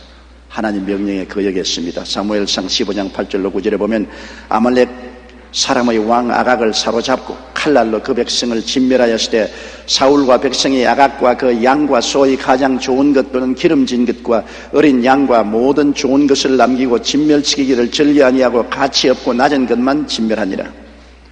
육신의 정욕을 이기지 못했습니다. 그 짐승에 기름지고 살찐 것에 대한 욕심을 버릴 수가 없어서 하나님이 다 멸하라고 했는데도 짐승의 기름지고 살찐 것은 다 끌고 돌아오게 된 것입니다. 그는 탐욕의 노예가 되었습니다. 그래서 하나님 명령을 거역했습니다. 그는 또한 안목의 정욕의 시험에 빠졌습니다. 자기 과실을 위해서 아말렉 왕을 살려 끌고 오며 자기를 위하여 비를 세웠습니다. 옛날에는 전쟁에 이기면 적군의 왕과 그 가족들과 포로들을 끌고 모든 사람들이 보는 앞에서 행진을 해오면 사람들이 박수가 할지했습니다. 여기에 사울도 자기의 공로를 세우고 모든 백성 앞에서 전승을 기념하기 위해서 아각을 끌고 왔습니다. 하나님은 죽이라고 했는데 자기의 과실을 위해서 안목의 정욕을 만족하기 위해서 아말렉의 왕 아각을 살려서 데리고 왔습니다. 그리고 사무엘상 15장 12절에 보면 사울이 갈멜에 이르러 자기를 위하여 기념비를 세우고 돌이켜 행하여 길갈로 내려갔다 하는지라. 하나님의 은혜로 전쟁에 승리했는데 왜 자기 기념비를 세웁니까? 자기 기념비를 세우는 것 하나님이 굉장히 미워하십니다. 교만입니다. 그리고 그는 이생의 자랑의 시험에 빠졌습니다. 세상 부귀 권세 때문에 하나님의 말씀을 불신앙하고 불순종했습니다. 세상이 들어와서 세상을 사랑하다가 하나님을 저버리고 마는 것입니다. 사무엘상 15장 22절로 23절에 사무엘이 가로되 야훼께서 번제와 다른 제사를 그 목소리 순종하는 것을 좋아하심 같이 좋아하시겠나이까. 순종의 제사보다 낫고 듣는 것이 수양의 기름보다 나으니 이는 거역하는 것은 사술의 죄와 같고 완고한 것은 사신 우상에 절하는 죄와 같음이라. 왕이 야훼의 말씀을 버렸으므로 야훼께서도 왕을 버려 왕이 되지 못하게 하셨나이다. 하나님이 심판하셨습니다. 그 뒤로 사울 왕에게 성령이 떠나고 악신이 붙어서 큰 고통을 당하고 괴로웠습니다. 그 다음에는 블레셋과의 전쟁에서 사울은 그 아들 셋과 함께 나가서 모두 다 전사하고 마는 것입니다. 그는 성령으로 시작했다가 육체로 마친 구약의 대표적인 인물인 것입니다. 하나님의 성령의 기름 부음을 받았다가 나중에는 악령에 사로잡힌 대표적인 인물이 된 것입니다. 우리는 신약의 가룟 유다도 똑같은 정황을 볼 수 있습니다. 12제자를 선택할 때 그 12제자 중에 가룟 유다는 가장 지혜 있고 총명하고 열심 있는 제자였습니다. 예수님이 사랑하셨습니다. 다른 모든 제자들보다도 두각을 나타내는 사람이었습니다. 그러나 그는 예수님의 제자로 있으면서 주님이 얼마나 신뢰하셨기에 그에게 돈꾀를 맡겼습니다. 재정을 맡겼습니다. 정직하지 않은 사람에게 재정을 맡기지 않습니다. 주님은 신뢰하시고 재정을 맡겼습니다. 요한복음 12장 5절 6절에 보면 마리아가 옥합을 깨뜨려서 기름을 예수님의 발에 붓고 머리에 붓고 자기 머리털로 발을 닦으니까 가룟 유다가 화를 냈습니다. 이 향유를 어찌하여 300데나리온에 팔아 가난한 자들에게 주지 아니하였느냐 하니, 이렇게 말하면 가난한 자들을 생각함이 아니요 저는 도적이라 돈꾀를 맞고 거기 있는 것을 훔쳐가며 그랬어요. 예수님을 따라다니다가 가룟 유다는 그만 육신의 정욕과 욕심에 빠졌습니다. 그래서 그 육신의 정욕과 욕심을 이기지 못하고 헌금하는 헌금을 훔쳐내기 시작한 것입니다. 그 다음 그는 안목의 정욕의 시험에 빠졌습니다. 예수님을 업고 이스라엘 독립을 가져와 영웅이 되고 싶은 불순한 마음을 갖게 되었습니다. 예수님 주위에 구름대 같은 사람이 모여오고 예수님을 추앙하니까 예수님을 이용해서 이스라엘 독립을 가져오고 로마를 물리치고 이스라엘 나라를 건국하는 건국의 영웅이 되어야 되겠다. 그래서 영적인 세계에서 떠나서 정치적으로 세상으로 흘러나갔습니다. 안목의 정욕에 빠졌습니다. 그 다음 그는 이생의 자랑의 시험에 빠졌습니다. 세상 부귀영화를 꿈꾸었는데 예수님께서 천국을 이루시기 위하여 십자가에 돌아가셨다고 하니 그는 분노했습니다. 예수님이 이스라엘을 회복하실 줄 알았는데, 독립국가를 만들 줄 알았는데 십자가에 죽으시겠다고 하니까 굉장히 마음에 분노했습니다. 예수님에게 배신당했다, 속았다. 그런 심정으로 이 세상 부귀영화를 얻지 못할 바에는 복수를 해야 되겠다. 그래서 예수님을 종이 팔리는 값인 은 30냥에 대제사장과 그 무리에게 팔았습니다. 마태복음 26장 14절로 16절에 그때 12 중에 하나인 가룟 유다가 하는 자가 대제사장들에 가서 말하되 내가 예수를 너에게 넘겨주리니 얼마 주려느냐 하니 그들이 은 30을 달아주거늘 제가 그때부터 예수를 넘겨줄 기회를 찾더라 했습니다. 그래서 그는 육신의 정욕, 안목의 정욕, 이생의 자랑의 유혹에 빠져서 성령으로 시작했다가 마귀가 그 속에 들어가서 예수님을 파는 육으로 망치고 말았습니다. 영국의 유명한 부흥사 로렌드 힐이 어느 날 길을 가다가 돼지떼가 한 사람을 따라가는 광경을 목격했습니다. 그는 호기심에 그 뒤를 따라가 보았습니다. 그런데 돼지가 모두 도살장으로 들어가는 것이었습니다. 힐 목사님은 돼지를 이끌고 온 사람에게 어떻게 이런 일이 가능했냐고 물었습니다. 그러자 그 사람은 이렇게 대답했습니다. 그건 아주 쉽습니다. 콩이 담긴 바구니를 가지고 걸으면서 콩을 조금씩 떨어뜨리면 됩니다. 그러면 돼지들이 그 콩을 주워 먹는데 정신이 팔려서 자신도 모르게 도살장 안으로 얌전하게 다 따라 들어옵니다. 마귀의 수법도 마찬가지입니다. 항상 성도들 주위를 맴돌면서 육신의 정욕, 안목의 정욕, 이 세상 자랑이라는 콩을 떨어뜨립니다. 경계하지 않고 주워 먹는 사람은 파멸로 이끌어가는 것입니다. 에밀 졸라는 나나 중에서 쾌락은 가장 완전하게 인간을 파멸시킨다고 그런 말했었습니다. 둘째로 항상 마귀는 우리 주위를 감돌고 있습니다. 한번 마귀가 우리를 놓치고 난 다음 안타까워해서 우리를 도로 잡으려고 쉬지 않고 우리 주위를 맴돌고 있습니다.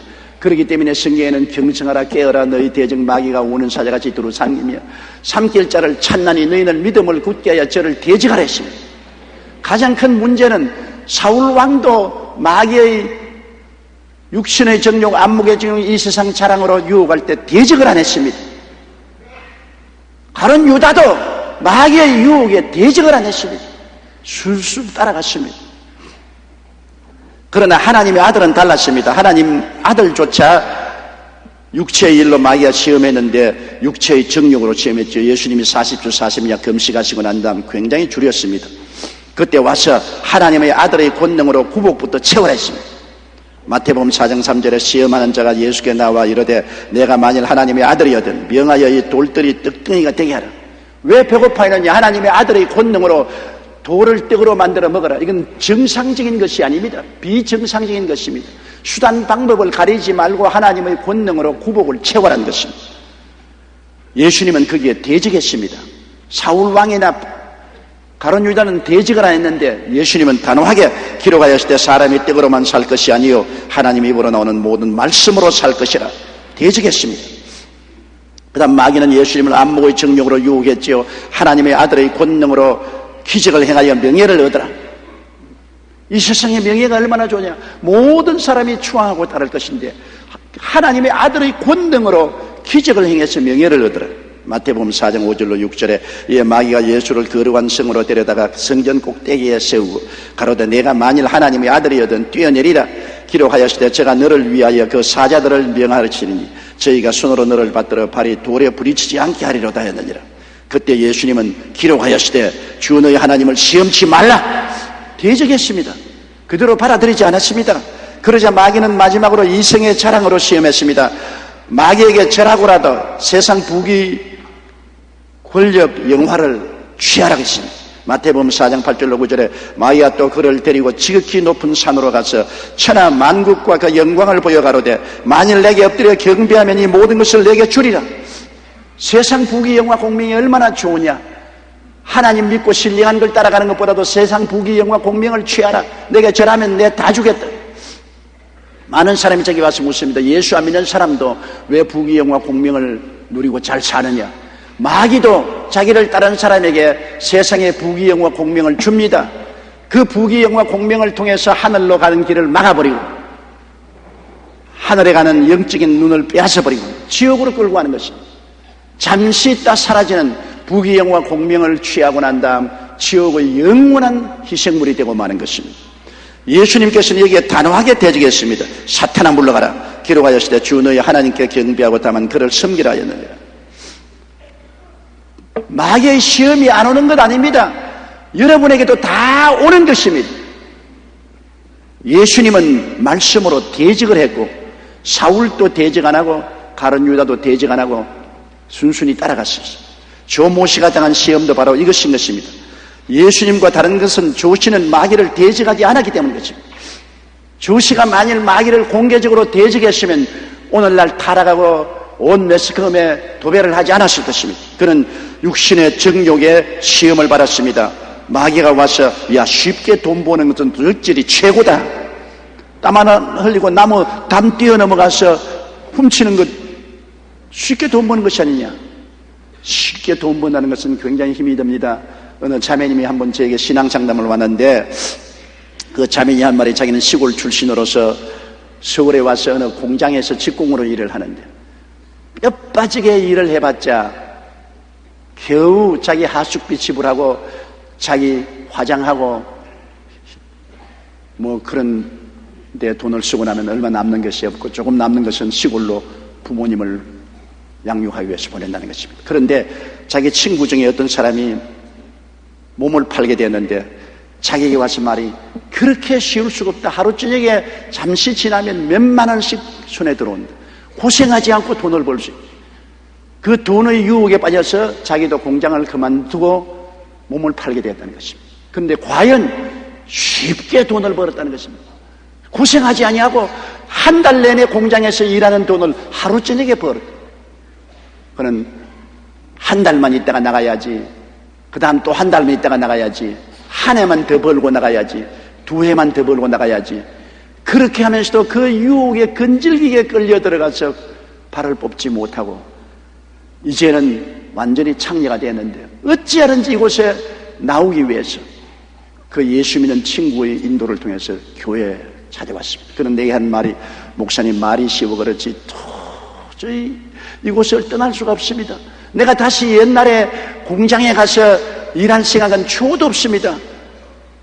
쉽게 돈을 벌었기 때문에 이것이 내 마음을 사로잡아서 이 정도의 돈을 벌 수 있는 처소를 발견하기 전에는 이곳을 떠나는 것이 힘듭니다.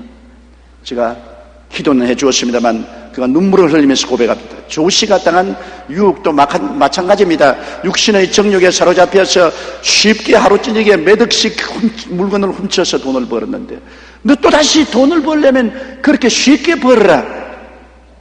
마귀의 유혹에 저항하지 못했습니다. 그는 압목의 정욕에 넘어갔습니다. 왜냐하면 절도 전문가이니 문제없다고 마귀가 말합니다. 야, 너같이 절도 잘하는 사람 어디 있냐? 누구 떡막기다. 너는 완전한 전문가가 아니냐? 그러므로 절도로서 잔뼈가 굵은 너가 까짓건 뭐 담 넘는 게 문제냐? 절대 잡히지 않는다. 그는 이미 자기 나이가 70에 가까운 것을 몰랐습니다. 젊을 때처럼 날렵하게 담을 뛰어넘지도 못하고 도망치지도 못해요. 그럼에도 불구하고 마귀는 교만을 부추겼습니다. 너는 절도 전문가요. 너는 제비같이 날라서 담을 뛰어넘고 창문을 뚫고 들어갈 수 있다. 그래서 자기 도취의 쾌감의 노예가 되었습니다. 그리고 마귀의 이생의 자랑에 끌려 들어갔습니다. 너는 소위 대도요, 의적이요, 홍길동과 같은 사람 아니었나? 모든 사람들이 너를 대도라 그랬다. 너는 홍길동 같은 사람이다. 너는 의적이다. 보통 놈이 아니다. 아주 유명하고 놀라운 사람이다. 다시 그 기분을 내보라. 다시 대도가 되어보라. 이래서 부축에 올랐습니다. 자기를 영웅시했었습니다. 여기에 빠져들어갔던 것입니다. 그래서 세상의 육신의 정욕과 안목의 정욕과 이생의 자랑에 마귀와 시험할 때 단호하게 대결해야 된 것인데 그는 대결하지 않았습니다. 순순히 응해서 그냥 마귀의 종이 되어서 그 신세를 망치게 된 것입니다. 베드로후서 2장 19절로 22절로 다 같이 한번 읽어보십시다. 저희에게 자유를 준다 하여도 자기는 멸망의 종들이니 누구든지 진자는 이긴 자의 종이 됨이니라. 만일 저희가 우리 주 대신 구주 예수 그리스도를 알므로 세상의 더러움을 피한 후에 다시 그 중에 얽매이고 지면 그 나중 형편이 처음보다 더 심하리니 의의 도를 안 후에 받은 거룩한 명령을 저버리는 것보다 알지 못하는 것이 도리어 저희에게 나으니라. 참 속담에 이르기를 개가 그 토하였던 것에 돌아가고 돼지가 씻었다가 더러운 구덩이에 도로 누웠다 하는 말이 저에게 응하였도다. 이런 일이 누구에게나 일어날 수가 있기 때문에 하나님이 경고하는 것입니다. 셋째로 마귀의 시험을 우리는 이기기 위해서 우리는 주야로 경계해야 됩니다. 나는 조모시처럼 안 될 것이다. 천만에 모든 사람은 가능성을 가지고 있는 것입니다. 우리가 마귀의 시험을 이기기 위해서는 어떻게 해야 될까요? 율법과 계명의 철책을 넘지 말아야 됩니다. 우리가 해변가에 가면은 위험한 곳에 철책을 쳐놨어요. 그걸 뛰어넘지 말라는 것입니다. 철책을 뛰어넘으면 뒹굴어서 바다에 빠져서 죽기 때문인 것입니다. 철책이 방해가 아니라 보호하기 위한 것입니다. 우리가 휴전선에 가면 철책을 쳐놨었습니다. 그 건너가면 북한에게 포로로 잡히는 것입니다. 또 총에 맞아 죽을 수도 있는 것입니다. 율법과 계명은 우리를 지키기 위한 철책입니다. 우리가 예수 그리스도의 보혈을 믿고 구원은 받지만은 구원받고 난 다음에 율법과 계명의 철책 안에 있어야지, 율법과 계명의 철책을 무시해버리면 여러분 마귀의 땅에 들어가게 됩니다. 하나님의 뜻을 이길 뿐 아니라 마귀의 땅에 들어가는데, 마귀가 가만히 있어요. 우는 사자같이 어르렁거리며 삼킬 자를 찾고 있다가 철책을 뛰어넘으니까 얼치구나 좋다 삼키지 않아요. 오늘날 사람들 말하기를 지금은 은혜의 시대인데 예수의 보혈로 구원을 받지 율법과 계명이 무슨 소용이냐. 구원은 예수 그리스도의 은혜로서 우리가 값없이 받지만은 구원을 지키는 데는 율법의 철책, 계명의 철책을 뛰어넘지 말아야 되는 것입니다. 이걸 무시하면 반드시 시험에 들게 되는 것입니다. 미국의 실업가로서 최신부 장관을 지냈던 존 워너메이커는 백화점 왕으로 불렀습니다. 그는 미래를 예측하는 탁월한 판단력과 경영 능력의 소유자로 그가 투자한 것은 항상 최고의 가치를 창출했습니다. 하루는 신문 기자가 그에게 선생님께서 지금까지 투자하신 것 중에 가장 성공적인 것은 무엇입니까? 하고 물었습니다. 그러자 워너메이커는 이렇게 대답했습니다. 그건 바로 성경책입니다. 내가 12살 때 $2 50센트를 주고 성경책 한 권을 샀는데 바로 그 성경책이 오늘날 나를 만들었습니다. 워너메이커는 가난했던 소년 시절에 성경을 읽고 꿈을 키웠습니다. 그리고 성경의 가르침대로 율법과 계명의 철책을 무시하지 않고 경영한 결과에 일마다 성공하는 축복을 받았다고 그는 고백했습니다. 우리가 마귀의 시험을 이기고 성공적인 인생을 살기 위해서는 무엇보다도 율법과 계명을 무시하면 안 됩니다. 율법과 계명을 짓밟아버리고는 우리가 보호받을 수가 없습니다. 그러므로 나중에는 이름만 하나님 믿는다는 것이 남고 그 이후에 모든 것은 파탄에 이르고 마는 것입니다. 율법과 계명의 철책을 뛰어넘지 말아야 돼요. 이것이 마귀의 올무에 걸리는 그것을 피할 수 있습니다. 아담과 하와가 왜 마귀에게 잡혔습니까? 하나님이 율법과 계명이란 철책을 주셨습니다. 동산의 모든 실과는 다 먹되 선악을 하는 실과는 먹지 말라. 먹는 날에는 너희가 반드시 죽으리라. 하나님의 율법이요 계명입니다. 그 철책을 뛰어넘지만 않으면 어떻게 해도 그는 마귀에게 속아 넘어가지 않습니다. 그러나 그는 이 철책을 뛰어넘어 버렸습니다. 마귀가 꿰을 때 이 철책을 뛰어넘어서 너가 이 실과를 먹는 날에는 눈이 밝고 하나님처럼 된다고 하니까 마귀의 말을 듣고 그걸 따먹었습니다. 손을 내밀 때 이 성경 말씀이 마음에 호함스럽다. 아니야 뛰어넘지 마라. 하나님이 먹지 말라고 명령한 율법의 철책이 있는데 이게 뛰어넘지 마라. 뛰어넘으면 마귀의 밥이 된다. 그는 무시해버리고 하나님의 율법과 계명의 철책을 뛰어넘었습니다. 그 결과 마귀의 밥이 되고 마는 것입니다. 시편 89편 31절로 32절에 내 율례를 파하며 내 계명을 지키지 아니하면 내가 지팡이로 저희 범과를 다스리며 채찍으로 저희 죄악을 징책하리라고 말씀하셨습니다. 1988년 초 영국의 찰스 황태자와 다이애나 비가 친구들과 함께 스위스로 스키 여행을 떠났다가 큰 사고를 당한 적이 있었습니다.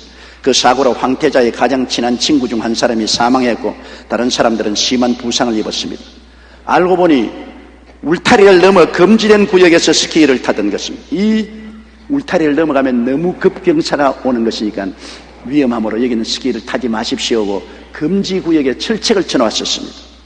그런데 그 금지된 구역은 경사가 아주 가팔라서 최고의 재미와 짜릿함을 맛볼 수가 있었습니다. 그러나 매우 위험한 곳이기 때문에 울타리로 막아놓았던 것입니다. 저도 스키를 좋아해서 높은 산에 스키를 종종 겨울에 타는데요, 높은 데서 활강하고 내려가면 굉장히 짜릿합니다. 기분이 좋아요. 그러나 경계를 해놓은 곳은 뛰어넘으면 결코 안 됩니다. 그 장난으로 경계를 해놓은 건 아닙니다. 그걸 우습게 보고 넘어가면 그 다음에 다치거나 죽습니다. 바로 찰스 황태자와 다이애나 비와 그 친구들이 건너가지 말라는 경계의 울타리를 넘었다가 사고를 내서 친구 한 사람은 죽고 다른 사람은 크게 부상당했었습니다. 울타리를 넘지 않았다면 그와 같은 사고는 당하지 않았을 것입니다. 신앙생활에서도 마찬가지입니다. 율법과 계명의 철책을 무시하고 이 철책선을 넘으면 반드시 마귀의 올무에 걸리게 되는 것입니다. 나는 안 걸린다, 나는 가짜가 없다, 천만에요. 하나님이 세워놓은 율법과 계명의 울타리를 넘으면 반드시 마귀의 밥이 되는 것입니다. 대도 조 아무개도 하나님의 철책은 뭐라고 말합니까? 도적질하지 말라. 하나님의 율법이요 계명인 것입니다. 철책입니다. 그 뛰어넘으면 그 다음에는 마귀의 밥이 되는 것입니다. 내 이웃을 탐하지 말라. 내 이웃의 아내나 남종이나 여종이나 소나 낙이나 아무것도 탐하지 말라. 남의 것 탐했다가 그 계명의 울타리를 뛰어넘은 결과로 파탄에 이르게 된 것입니다. 우리의 신앙생활에 율법과 계명은 절실히 필요한 것입니다. 우리의 마음속에 율법과 계명을 새기고 그 철책을 무시하거나 뛰어넘지 않는 여러분 되시기를 주의 이름으로 축원합니다.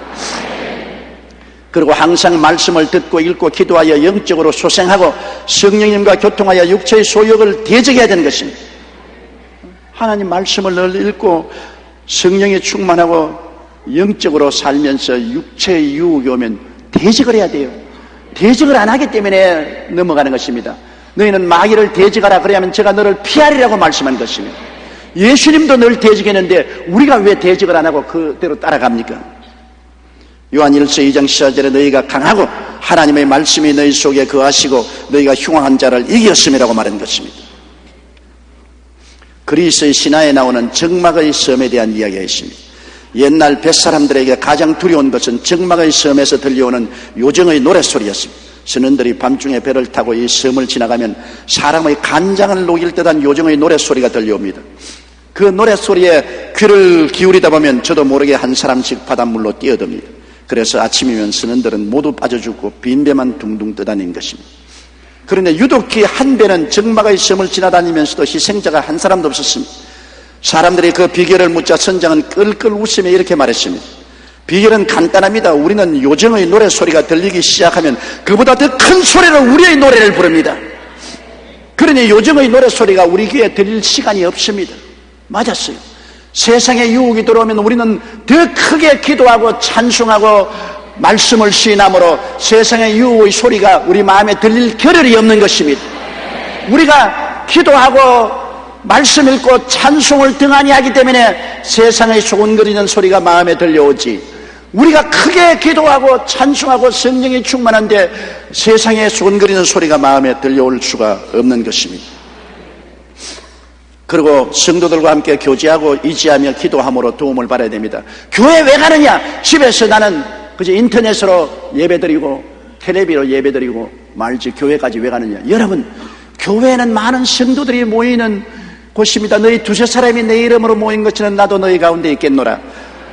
불도 장작을 많이 모아놨는데 활활 타지 끌어내놓으면 새하얗게 불이 꺼지고 마는 것입니다. 교회에 나오고 구역 예배 가기 싫어도 두세 사람 이상 모이고 하는 것이 우리를 지키기 위한 것입니다. 히브리서 10장 23절로 25절에 또 약속하신 이는 미쁘시니 우리가 믿는 도리의 소망을 움직이지 말고 굳게 잡아 서로 돌아봐 사랑과 선행을 격려하여 모이기를 패하는 어떤 사람의 습관과 같이 하지 말고 오직 권하여 그날이 가까울수록 더욱 그리하자. 뭉치면 살고 흩어지면 죽는다는 것입니다. 갈라디아서 6장 1절에 형제들아, 사람이 만일 무슨 범죄한 일이 드러나거든 신령한 너희는 온유한 심정으로 그러한 자를 바로잡고 내 자신을 돌아보아 너도 시험을 받을까 두려워하라. 우리 가운데 넘어진 사람이 있으면 온유한 심정으로 가서 바로 잡아주라. 서로 일으켜주라. 히브리서 3장 12절로 13절에 형제들아, 너희가 삼가 혹 너희 중에 누가 믿지 아니하는 악심을 품고 살아계신 하나님께서 떨어질까 염려할 것이요 오직 오늘이라는 일컫는 동안에 매일 피차 권면하여 너희 중에 누구든지 죄의 유혹을 강파하게 됨을 면하라. 우리가 함께 있어야 피차 권면하죠. 넘어지면 붙잡아주고 약해지면 기도해주고 권면해주고 서로 피차에 붙들어줘야 돼요. 가파른 길을 올라가는데 앞에 가는 사람이 끌어당겨주고 또 그 사람이 또 뒤에 가는 사람 또 끌어당겨주고 서로 밀어주고 끌어당겨주고 해서 무사히 가파른 길을 올라갈 수 있죠. 혼자는 못 올라가는 것입니다. 영국 런던에 태풍이 강타했을 때입니다. 태풍으로 인한 피해 보고 중 런던 근교의 한 숲의 상황은 참으로 비참했습니다. 그 숲의 나무란 나무는 하나도 남김없이 모두 뿌리가 뽑힌 채 땅바닥에 뒹굴어져 있었습니다. 과학자들은 놀라서 당장 조사에 착수했습니다. 그런데 조사 결과 원인은 나무들의 간격이 너무 띄엄띄엄 심어 놓았다는 것입니다. 처음에 나무를 심을 때 간격을 너무 떨어뜨려 놓으므로 뿌리가 서로 얽힐 수가 없었습니다.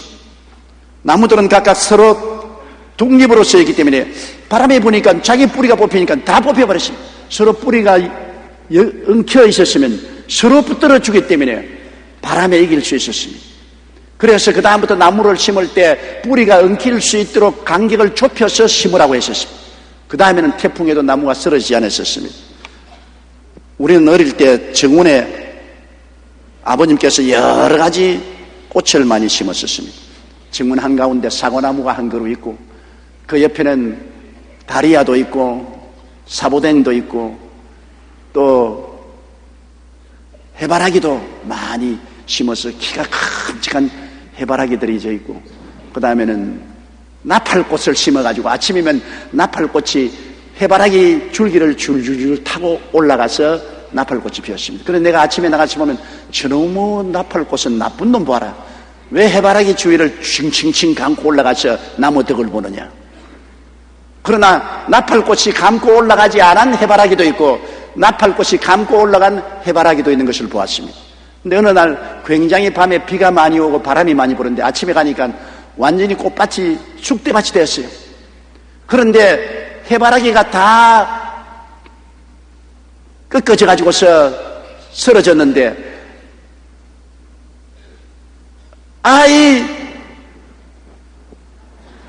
나팔꽃이 감고 올라간 해바라기는 한 놈도 안 쓰러졌더라고요. 나팔꽃이 감고 있으니까 그게 꽉 잡아주니까 바람이 불어도 꺾어지지가 않았어요. 나팔꽃이 감아주지 않은 해바라기는 다 꺾어져 버렸어요. 나는 어릴 때 그냥 그 희한하다, 나팔꽃이 도움을 주었구나 그렇게만 생각했는데, 제가 나중에 목회를 하면서 생각하는 것은 서로 저렇게 휘어 감고 붙잡아주면 바람이 불어도 안 꺾어지는구나. 혼자 같으면 꺾어지죠. 그러나 밑에서 뿌리가 서로 얽혀지고 위에는 서로 얽혀 있으면 여간 바람이 불고 창수가 나도 넘어지거나 뽑히거나 부러지지 않는 것입니다. 그렇기 때문에 우리의 성도의 교통은 반드시 필요한 것입니다. 믿음 안에서 성도끼리 서로 교제하며 살아야 마귀의 유혹에 넘어지지 않습니다. 함께 주 안에서 의지하며 기도함으로 서로 도와주어야 어떠한 마귀의 시험도 이길 수가 있는 것입니다. 혼자서는 서지 못하나 두세 사람이면 능히 설 수가 있게 되는 것입니다. 그리고 시험에 빠졌을 때는 신속히 회개하고 돌아서야 됩니다. 시험에 안 빠질 사람 누가 있습니까? 죄를 짓지 않은 의인은 없지 않아요. 만일 우리가 우리 죄를 자백하면 저는 미쁘시고 이루사 우리 죄를 사하시며 모든 불의에서 우리를 깨끗이 하겠다고 했기 때문에 우리가 시험에 빠지거들랑 빨리 회개하고 돌아서야 되는 것입니다. 나는 조 아무개 씨도 지금 감옥에 들어가서 지금이라도 회개하고 돌아와서 구원의 품에 안기기를 원합니다. 회개하는 사람 주님 절대 버리지 않습니다. 회개 안 하면 버리죠. 회개하는 사람 안 버립니다. 하루에 7번씩 70번이라도 490번 잘못하고도 돌아와서 회개하거든 용서해 주라고 했었습니다. 오늘날 주님은 우리를 심판하기 위해서 오신 것이 아니라 회개식에서 구원하러 오셨기 때문에 주님은 회개하는 자는 버리지 않습니다. 그러므로 시험에 빠졌을 때는 신속히 회개하고 돌아서야 되는 것입니다. 이사야 55장 7절에 악인은 그 길을, 불의한 자는 그 생각을 버리고 야훼께로 돌아오라. 그리하면 그가 긍휼히 여기시리라. 우리 하나님께로 나오라. 그가 널리 용서하시리라. 옛날 나폴레옹은 죄를 지으면 그 벌로 배 밑에 들어가서 노를 젓는 제도가 있습니다. 노예 선에 보면 배 밑창에 들어가서 노를 져요. 하루는 나폴레옹의 총독 오스나 공작이 그 배를 시찰하게 되었는데, 그런 죄수들을 일일이 만나서 어떤 죄를 짓고 여기까지 왔는지 물었습니다. 그런데 죄수들은 하나같이 억울합니다. 누명을 썼습니다. 판사가 판결을 잘못 내렸습니다 등 모두 다 구구한 변명을 들어놓았습니다. 그런데 그 중에 한 죄수만이 잘못을 시인했습니다. 저는 돈이 탐나서 남의 지갑을 훔친 죄인입니다. 지금 그 벌을 달게 받고 있습니다. 총독은 그의 말에 고개를 끄덕끄덕 하더니 부관에게 이렇게 말했습니다. 이 사람아, 여기 보라. 이 사람 한 사람은 진짜 죄인이군 그래. 이 사람을 어서 배 밖으로 데려가게. 여기에 있는 사람은 전부 다 죄를 한 번도 안 지었고 잘못 판단을 받아서 들어왔는 의인이라고 하는데, 죄인 한 사람이 들어오면 모조리 의인들이 죄의 물이 될 것이니 죄인이라는 사람 빨리 끌어내라. 그래서 끌어내니까 너 혼자만이 죄를 지었다고 고백했기 때문에 너는 무죄 방면이다. 저 밑에 사람은 한 사람도 죄인이라고 고백하지 않기 때문에 그들은 자기의 분한대로 벌을 받아야 될 것이다. 그래서 죄를 고백하는 이 사람은 용서를 받아 무죄 방면되었다는 그 옛날 이야기가 있습니다. 여러분, 조시의 이야기는 남의 이야기가 아닙니다. 우리 한 사람 한 사람의 이야기입니다. 우리 모두가 경계하지 않으면 똑같은 마귀의 시험에 빠져 범죄하게 됩니다. 더구나 과거 깊은 죄악의 늪에서 빠져나온 사람은 꼭 그 마귀가 인격적인 약점을 알고 찾아와 유혹하는 것입니다. 여러분 보세요. 자동차 사고가 난 곳은 1년에 꼭 그 자리에 사고가 납니다. 불난 곳에 또 불이 납니다. 마귀가 찾아옵니다. 성경에 보면 귀신이 나간 이후에 물 없는 사막으로 돌아다니다가 다시 자기 나온 곳으로 찾아 들어왔다고 말하는 것입니다. 마귀가 나갔다가 도로 찾아옵니다.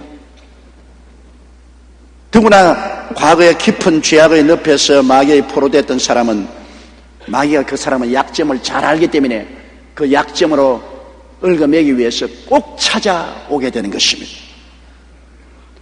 우리는 항상 그러므로 마귀를 못 들어오게 하려면 철책을 쳐야 되는 것입니다. 그 철책이 율법과 계명입니다. 율법과 계명의 철책을 쳐야 됩니다. 조아무기는 그 마음속에 도둑질하지 말라는 계명의 철책을 치고 내 이웃의 아내나 남종이나 여종이나 낙이나 소나 말이나 탐하지 말라는 철책을 쳤으면 그 철책을 그가 뛰어넘지 못하고 마귀도 그 철책을 뛰어넘고 못 들어봤을 것입니다. 율법과 계명의 철책을 무시하고 뛰어넘었기 때문에 마귀의 밥이 된 것입니다. 하나님의 율법과 계명은 우리를 지키기 위해서 주는 하나님의 천사들인 것입니다. 우리는 이 감사하게 느끼고 은혜로 구원받은 우리들은 율법과 계명의 철책을 마음속에 채워야 되는 것입니다. 항상 계명을 마음판에 새기고 자기를 돌보고 우리는 서로 나무 뿌리가 엉키듯 줄기가 서로 엉키듯 서로 신앙으로 기도로 믿음으로 격려로 엉켜서 함께 나가면 마귀를 이기고 환경을 이기고 주님 오시는 날 주 앞에 어여삐 설 수 있게 될 것입니다.